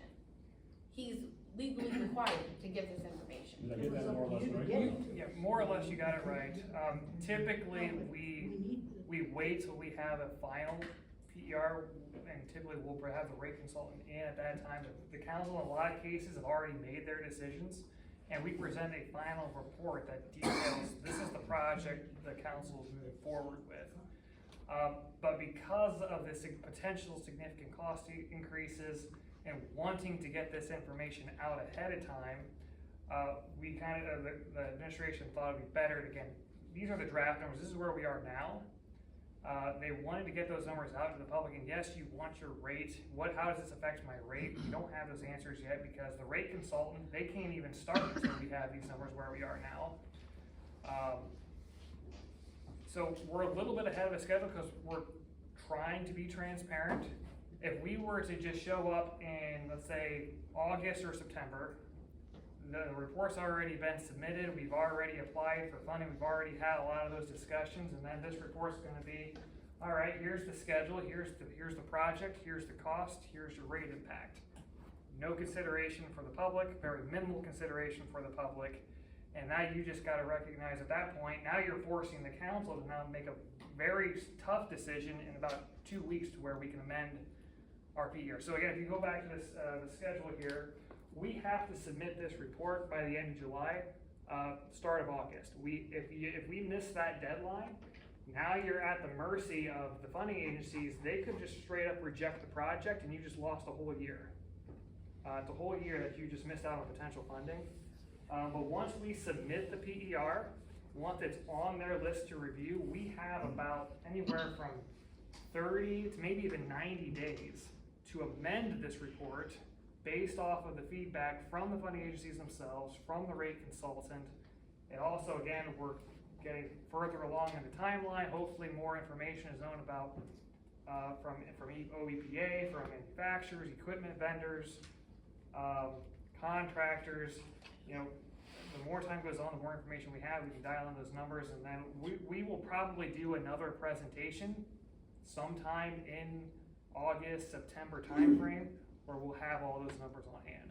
So this meeting was all meant to update you where you are, because we've been receiving a lot of, I think our office has received a call, but I know from talking to Jay, a lot of people, what are we looking at? And unfortunately, yes, we don't have all the numbers right now, but we're trying to be as transparent as possible. You now have a couple weeks to make essentially a preliminary decision. You're not held to it, but it's a decision we need just to complete the report. But then you also have another month or two to finalize that decision once more information is available. Versus if we would have waited and presented this in September, we would have presented, you probably would have had a lot more outrage at the council. And now the council, you got about 2 weeks to make a really tough decision based off of the feedback in a 2-week time frame. So we're trying to, again, provide the information as we go along so everyone is informed. The council can ponder things, you have time for it to, again, talk. We'll share those numbers as they come out, and hopefully we can come to the best decision for the village. Michelle Lavis, so I think it's a very... we have a resident that's got a question. Denny Thacker. My thing is, I'm really disappointed because most everybody in here I know, and there's not a person in here that wouldn't pay an extra $150 a month to have their toilet flushed. Where are the 40-year-olds? Where are the people that's just moved into town? Not able to. This is really gonna hurt. That's me. And they're not here. The only way you're gonna get them here is the next meeting, tell them their bill's gonna go up $150. Piss them off. That's the only way it's gonna work. Because all they're gonna do is come out when it's all over and done with and complain about the rates. But they don't wanna be here to look into what's going on. I mean, there's nobody in here, most of them are people that, we're not gonna make it for 50 years to see if the work you're done. You haven't made that much out of me. But there's only one option. We all know the best option is gravity. Go for the $34 million now, because in 50 years from now, maybe my great-great-great-grandkids will move back to Forest. Maybe. Well, yeah, maybe. But, Look how long you stay. yeah. Keith Newell again, just having worked for Uncle Sam for several decades. Yeah, thank you. It sounds good, but typically, and I could tell you a bunch of examples, all you gotta do is turn the TV on. Of, once you start down a path with anything, it's very difficult to even turn the boat just a couple of degrees. You know, so my concern is that right now, if you go for the max funding, because maybe you would never know, the gravity feed's by far the best system as far as long-term, there's nothing to it, a couple of lift stations. Is once you start down the path, is never being able to get off of that particular path, and it's expensive. And then you have the next generations who, or maybe they're being brought up here with, you know, young people, is they're like, man, I can't afford to be here, and I'm gonna go buy a house in the country with, you know, a well and a septic system, because I can't afford to live in town. So that's kind of one thing, and I don't know when you're taking people's, you know, what are you voting for? I would just say, I'm not suggesting that the VAC system, that we go with that option because of money necessarily, but I will say that I feel like the VAC system, and so, full transparency, I am on the gravity feed system, but I think the VAC system has gotten a bad rap for a lot of reasons, not the least of which, nobody's done any maintenance on it over the years, and it wasn't a maintenance-free system. So, you guys are out replacing pits and valves and all these things that, if you read the manufacturer's own material, it says, oh yeah, every 10 years, you need to be out doing these things. There's been no preventative maintenance. On top of that, you put these pipes in that run off a vacuum, and then you go dig up a whole street to put the stormwater systems in. Anybody that's been around heavy equipment, you know that just because you're digging here, it doesn't mean that the ground isn't shaking like a, yes, that thing over there, and tearing things up. And like you said, all it takes is a hairline fraction, any one of those pipes, you lose vacuum, it doesn't work. And then the pumps run forever, and then you gotta buy a new pump for $1 bazillion. So I think it kind of got a bad rap out of the chute, and I would look pretty hard at that. I also think that Forest has some really resourceful people. And, you know, this whole, I don't know this, but I don't know how much of what we've got right now is proprietary, probably a bunch. In other words, you know, you're not even, and all the other things that can be done that says you can't go out and 3D print that part and stick it in the thing and make it work for another 30 years. Because you have to buy it from the company. But I really think that if there are people out here, I think, that could engage in that system, make this thing work like it was supposed to work. I mean, I've only been here 9 years. I assume when it was put in, we didn't have these problems. That's my guess. But you can about set your watch in February, the thing, it gets cold and the pits and the valves freeze. Why? Did it used to? I mean, good grief, if it lived through the previous years, I would have thought the winters were way worse than they have been. So, I don't know, I guess what I'm trying to say, the bottom line for me is I'm sort of plugging, why don't we look at pretty strongly, fixing what we've got, not tearing everything up, saving some money maybe might be the byproduct of that. And I do appreciate, you know, the O&M costs, but there's an awful lot of guessing that goes in that. And I can kind of see the steam running out of Jay's ears, because he and his crew have been literally wallowing in poop, fixing this thing all the time, because former folks hadn't kept up on it. So if I'm sitting in his chair, I wouldn't want to fix the thing either, because I don't want to do that job. But, all right, sorry, I exceeded my time. I think some of our difficulty here, and you can correct me if I'm wrong, is that we're not getting feedback from AirVac on how to maintain the system. Like, that information was lost with the people that installed the system and ran it, And when we reach out to them and ask for support, they are not supporting us so that we can maintain our system. Am I correct?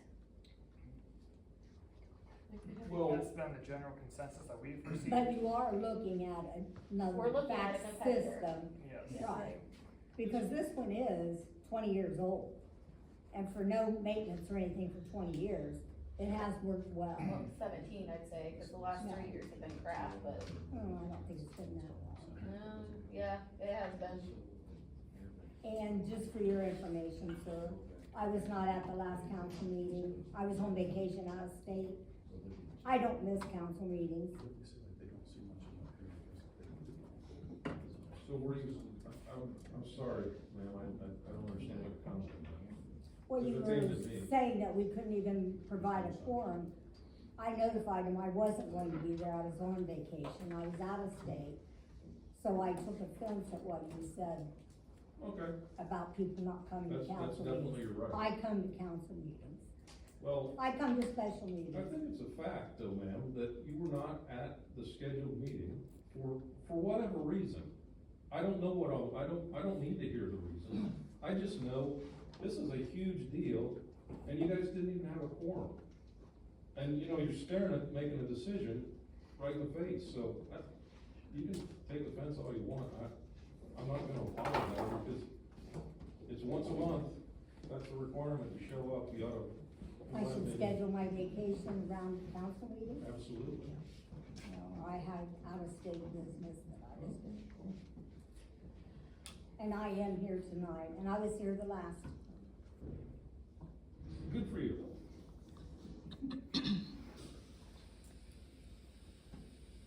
Any more? Have we beat this horse to death? Well, I still have a question, if it is permitted to have another additional, Any residents? You got priority. Are you not a resident? I'm in Kenton, I'm in Hardin County. This is my backdoor date, I mean, it's important.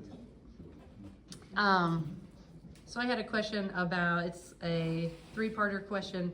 One is the $150,000 a year that goes to maintaining the current system. Where does that money come from? Is it part of the monthly fees? I'd like to ask Jay why he felt the RCAP study was not accurate and was inefficient, why it couldn't use that. And maybe a little additional information on the living document with the new rate study. If you can just plug in numbers to get your own rate study, output, how is that even an accurate type of, when you're mandated to do a rate study with a company and now you can do one just by plugging in numbers and updating it. I don't understand that process. So I don't know if you want to talk about. Start with your first part. The Yeah. money comes from the sewer fees. So the sewer money that you pay on your bill Right. goes to pay the O&M for the sewer. Now, what you saw today was an appropriation of funds from the general fund to the sewer because we do not have sufficient operating funds in our sewer to pay those bills.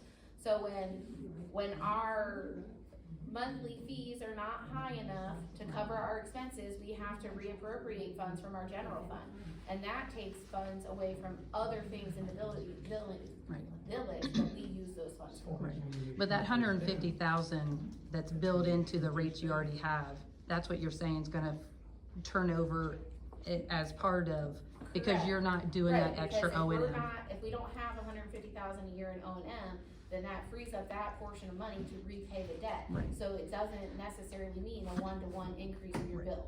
Right. But we don't know exactly, we're still gonna have some maintenance. We're still, Right. we're gonna still have some costs, so we don't know exactly how much every year that's gonna save us, but it's not an exact match. Right. But it should help. It should move help some of offset the cost. Yeah. Yes. So then Jay, with the RCAP, that was insufficient.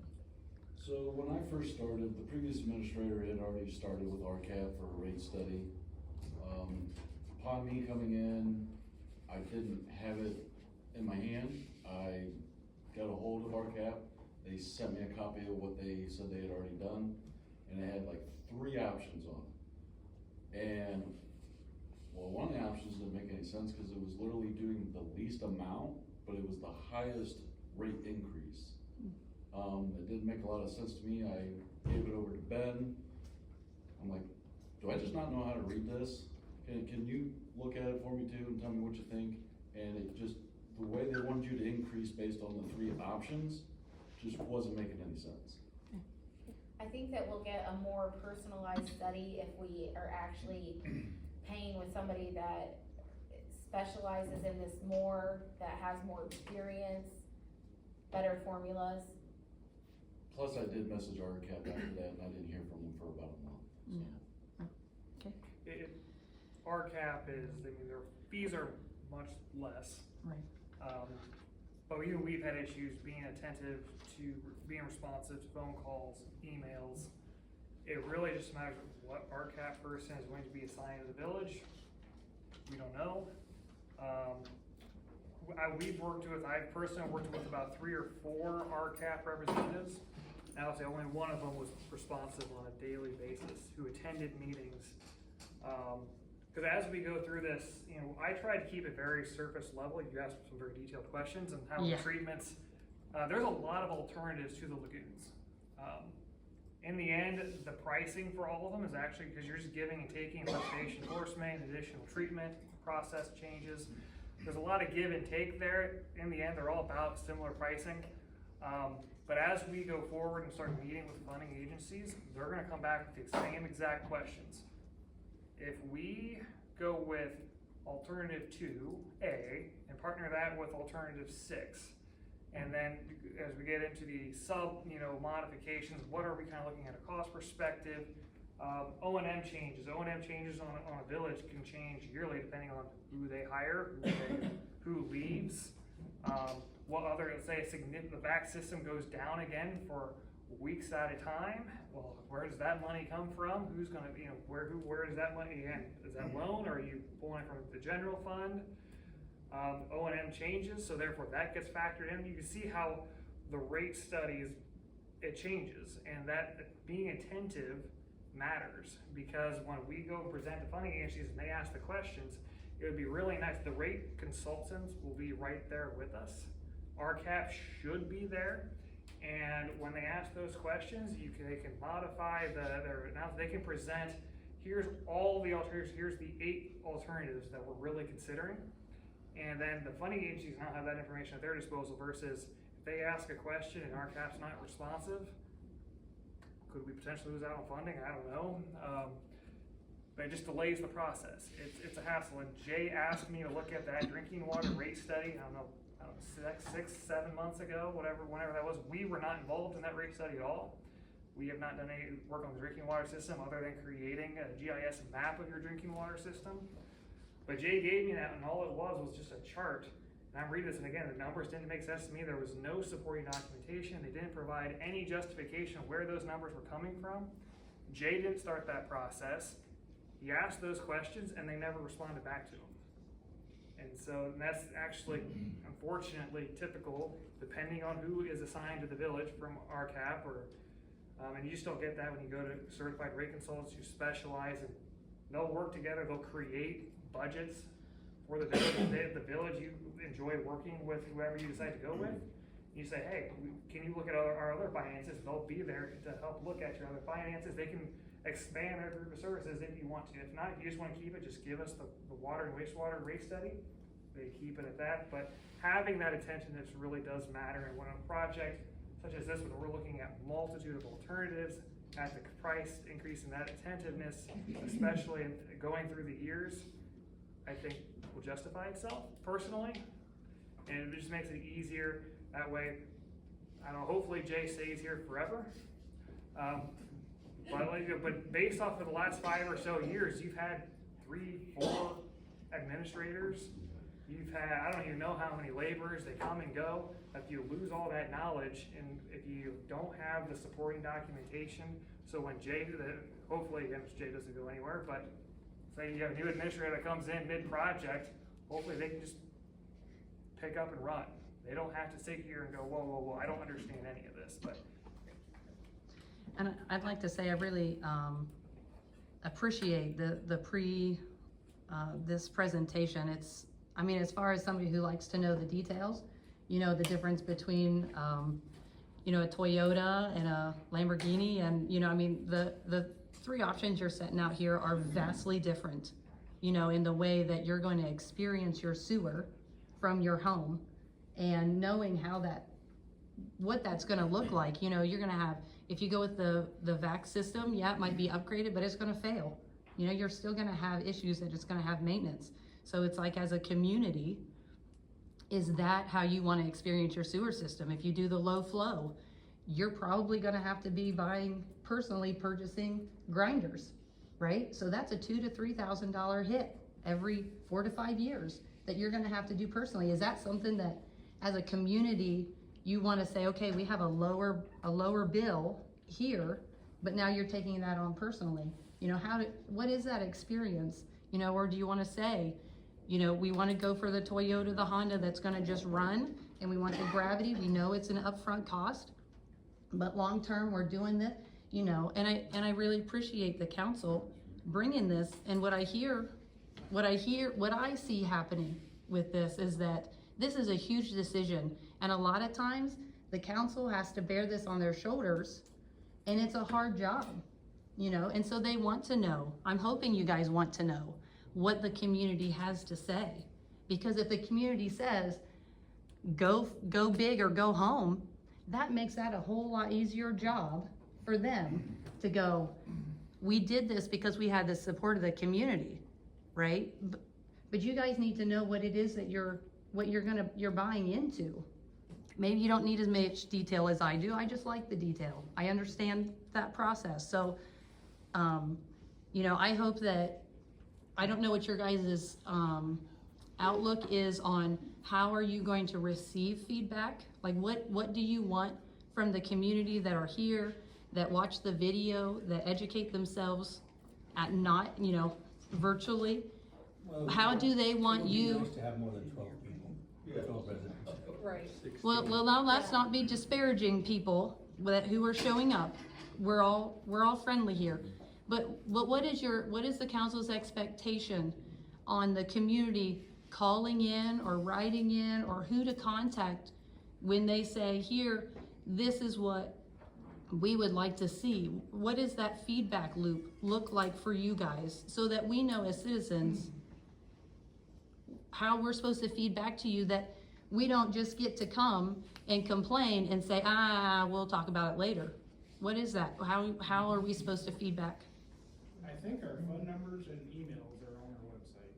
I believe, if I remember correctly. So they can contact us that way. Just all of you individually? Or you can come find me wherever I'm at and talk to me. Our individual emails are on the website. What about, I mean, Send me a telegram, I don't care. I mean, communicate all you want. I'm open for it. Me personally. okay. So I would suggest, you know, you're a main contact, an easy contact, and then that can be shared in council if, you know, you have feedback. But it is a huge decision, you know, and, you know, any help you guys can have. Yeah, Jim Miller, I guess maybe I didn't hear that grinder system's gonna have to be replaced every 5 years. This grinder, that's your individual house, you put it in, how long is that gonna last? Typically. As long as your air conditioner does. It largely depends on the homeowner, how you use it, how much water you use, what do you flush down your toilets. That is the biggest driver. They can go out after 5 years. They've also had grinder pumps that can last 20 years. It just depends. I think we typically look at maybe about, for this report, we use the numbers we looked at E1, that's the style. They're one of the best low pressure grinder pump stations, leading manufacturer. We use their numbers. That's what they came up with. We did cross-reference with a few locations in Ohio. They're very common. They're not that common for a village community-wide. They're typically 10 years or what? They said 15 to 20 years. And then if it goes out, it's on the homeowners. Well, Depending on how, that's the next question. If we Yeah. move forward, then we would have to have that discussion. Who would be responsible? the current proposal is with the village carrying that cost, assuming they go out every 15 years. That's what he said earlier, correct? Yes. So the current proposal with the $16,500,000 upfront cost would assume the village pays for the replacement grinders and that they go out every 15 years. But initially, the homeowner would have to pay for it. No, that's not in this current budget. That's what I'm saying.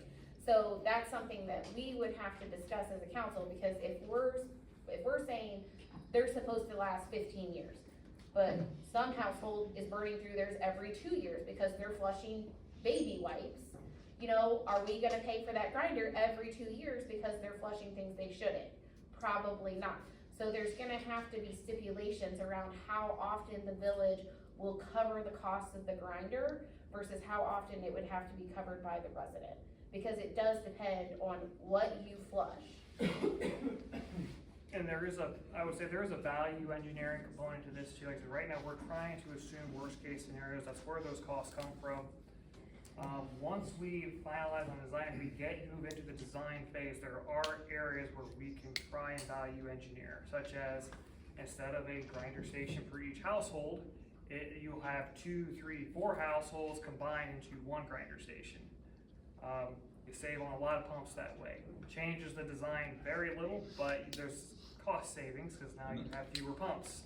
Now you've got And I would 2 say, or 3 houses going to one pit. correct, and typically under that scenario, the village is responsible because what's gonna happen is they open up the pit and they see a bunch of like flushable wipes, a bunch of grit, sand, whatever, I don't know, whatever they flush down the toilet.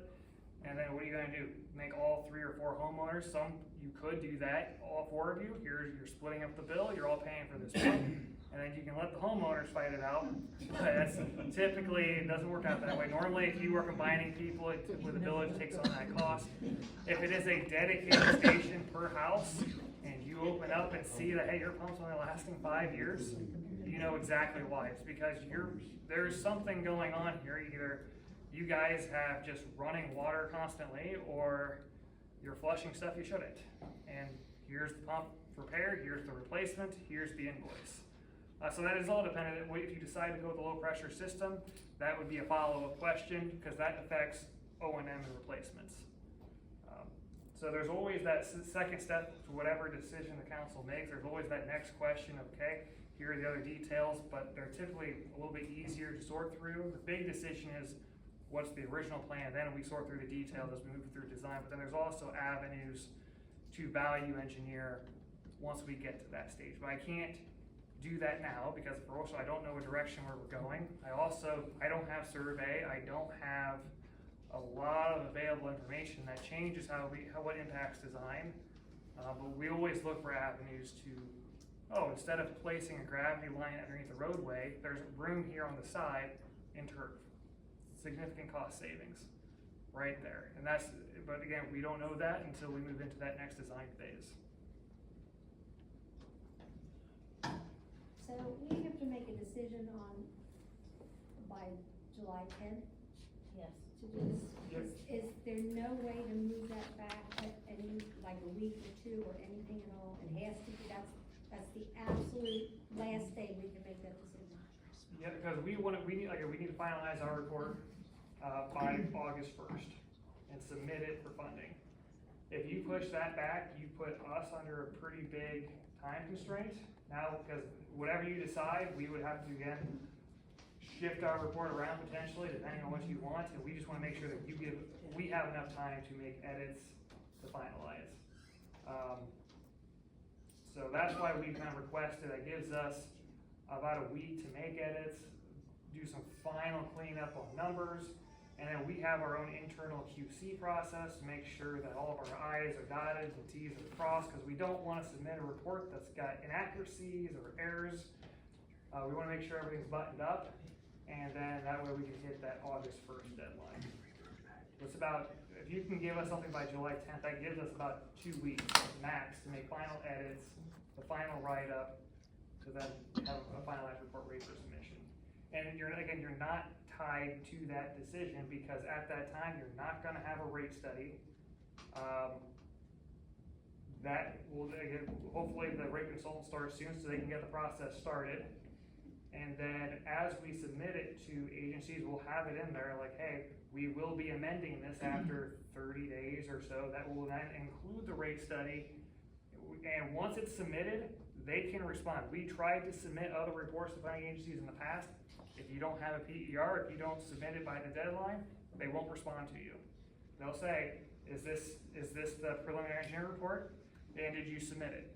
And if that answer is no, they'll be like, oh, this sounds like a cool project. Get back to us when you actually meet all the criteria for us to review it.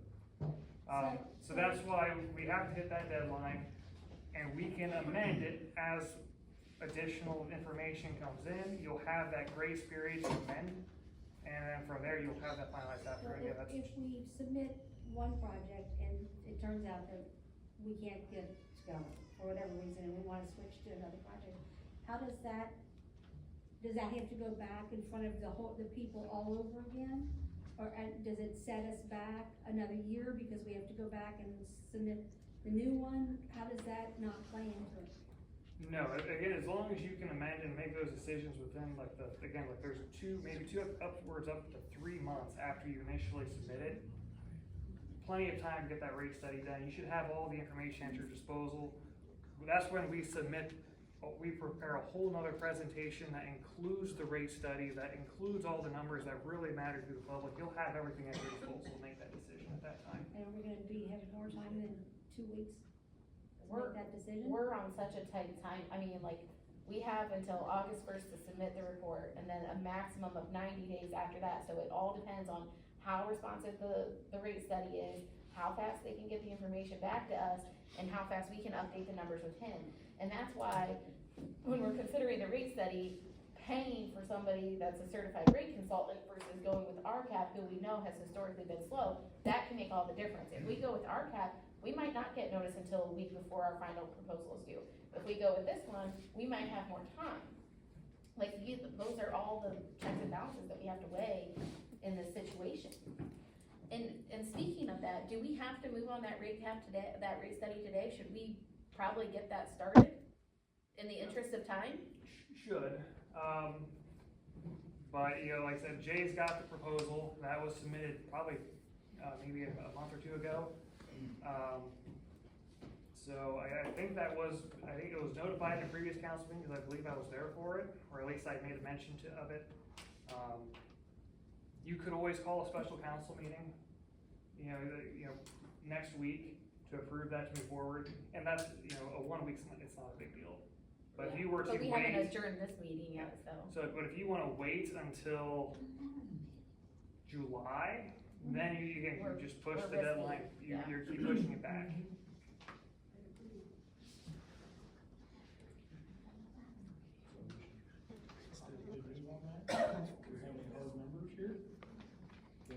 You don't have the quote they sent with you, do you? Cause I don't have it. I've got it digitally. Do you? You pull up my email? Can you? Yep. I mean, if you guys need to look at it, hard copy. I need internet though. I mean, we have to do rate study anyway, like, it's not an option to not do it, so it's just a matter of, do we wanna do it rate cap? I mean, I've had, since I've been on council, the first time and this time, rate cap, our cap has come in at least 3 times, and our funds are still not solvent. So that tells me that what they're giving us is not good for the students. I mean, that's my personal opinion.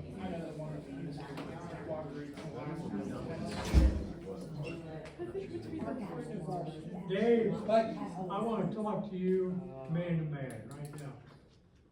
We're talking about kicking around $35 million to fix a sewer system that was screwed up from day one. I've lived in this town for 50 years, it's home. Have you looked at the town lately? Yeah, if you need to do both. The town is getting old. Yep.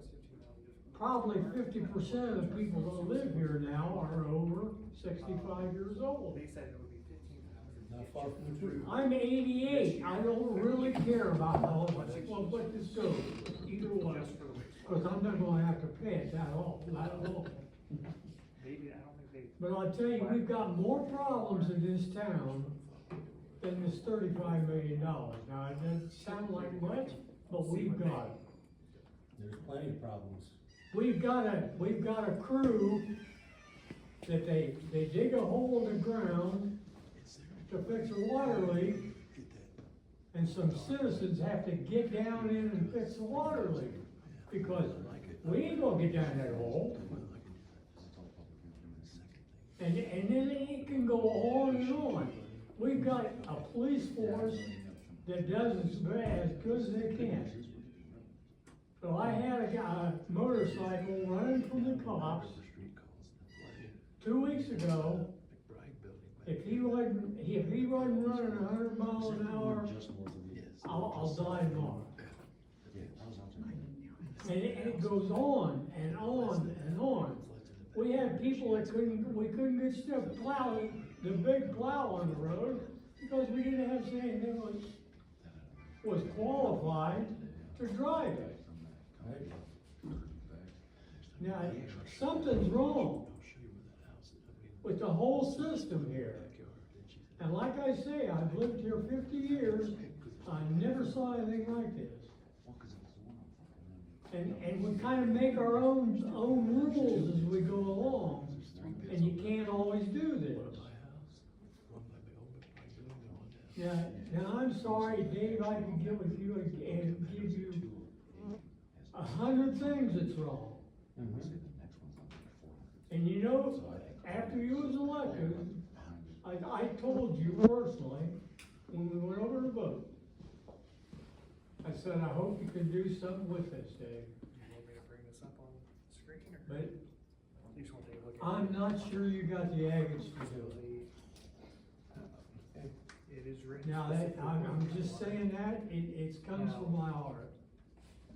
Thank you. Since they're tied together, I would assume it'd be a minimal. Let's call it. meeting, but- So then are we gonna have a special meeting to vote on? Well, I would does he like have the numbers? to see the numbers on that rate study. Maybe we can get that moving. So, That would give us more time. Yeah, they're looking for you. I know. 15,000. He said let's call it, but we would have to have How a much? vote on that. 15,000 even. 15,000 even. Okay, so And is this water and sewer, or just? Sewer and the, that's it, Uh, financial yeah. planning study. Yep, so it would include a current evaluation of your sewer rates and bills, and then as we factor in project costs, they'll incorporate that into, the rate study to complete the PER, and then. Okay. So what funds are we pulling from? I know, obviously sewer. We don't have any money in sewer. I know. It's So gonna, where else can we pull it from? it's gonna have to come from general, because that's the only other fund you can take it from. You Does can't. that you can't have to use be a water. resolution or ordinance? Huh? Would that have to be on a resolution? You just The can't, you just can't say, Right. we Correct, wanna but we pass have it. to do- We have to make a resolution to transfer the funds from the general to the sewer. Thank you. Right. Yeah, that would have to be a resolution. Yes? We were discussing he's gonna check, cause we do have that 0% loan. Oh, yeah, we can roll it in. That we, Planning loan. yes, so he was gonna see if that's something. I don't know if that would, I don't know, because the planning loan was written for what we've been doing. Right. And so, I don't know if I can add that on or not. I have to ask Well, we could try. Well, yeah, I don't look good at orange, so, So, actually I do, but not that much.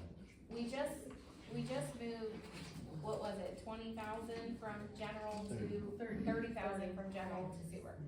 That doesn't completely deplete our sewer, but we were thinking that that would get us through the rest of the year if we reappropriated it.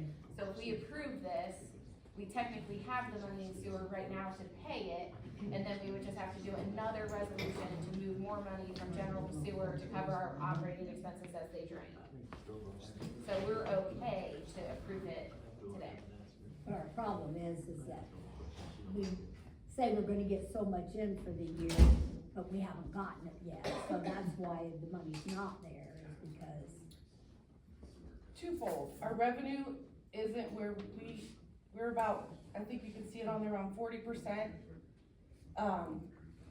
We're lower than that, so our revenue isn't quite what we had budgeted for. But the biggest thing is our expenses, the operating and salary and all that, just, Right, because we've of the already airbags. burned through what we had allocated for the year. Right, and that's because of the maintenance on the airbag, and especially because of the pump parts, which we have to get from the airbag company. Yeah. Which are extremely expensive. And because people are flushing things other than toilet paper. Just a suggestion from a taxpayer, you better start calling some emergency meetings of the people that got elected to run this town, and do some midnight oil burning, if nothing else, because we've got too many problems. And discussing and try to come up with a solution outside of saying, well, it'll work out. We'll just charge the people. And I've heard this said too, by politicians. Thank you. We could do it. Okay. I mean, we have. Especially because we meet in 2 weeks, so if need be at the next council meeting, if we need to then we can look at it then. I mean, I think we have to move on it to give us the maximum amount of time. Someone make a motion so these poor people can go home. Give us more breathing room, yes. So, I'll move. Okay. Who was the second? Loretta. Okay. All right, Mary, Yes. Derek, Yes. Loretta, Yes. Jerry. Are we voting to stand the meeting, is that what we're voting? This is to approve the rate study so that we get. What's the resolution move number? forward. Yeah, I We're thought. taking it out of the sewer. I know, but what, don't you have to have it on, Andrew, don't they have to have it on a resolution? They did Not to already, Dave. Not to approve spend funds. expenditure, No, they- no. If they have it in the budget. Resolution to transfer money. They already did. We're not, the- we already Yeah, did we that. did it earlier. That was via a That's resolution. 2025. That's the one you're gonna take it out of. Yeah, that's Okay. 2025-5. I missed that, That sorry. was a written order. No, you're good. I thought we were gonna wait and see if he could take it out of. No, we're gonna take it out of the sewer. If we can, we will, but if not, we have funds in the sewer. This is just to approve Jay to engage the company to start the study. Oh, okay. I'm gonna do this. Yes. Okay. Great. Get everyone? Nope, you didn't get me, but Oh. I'm a yes.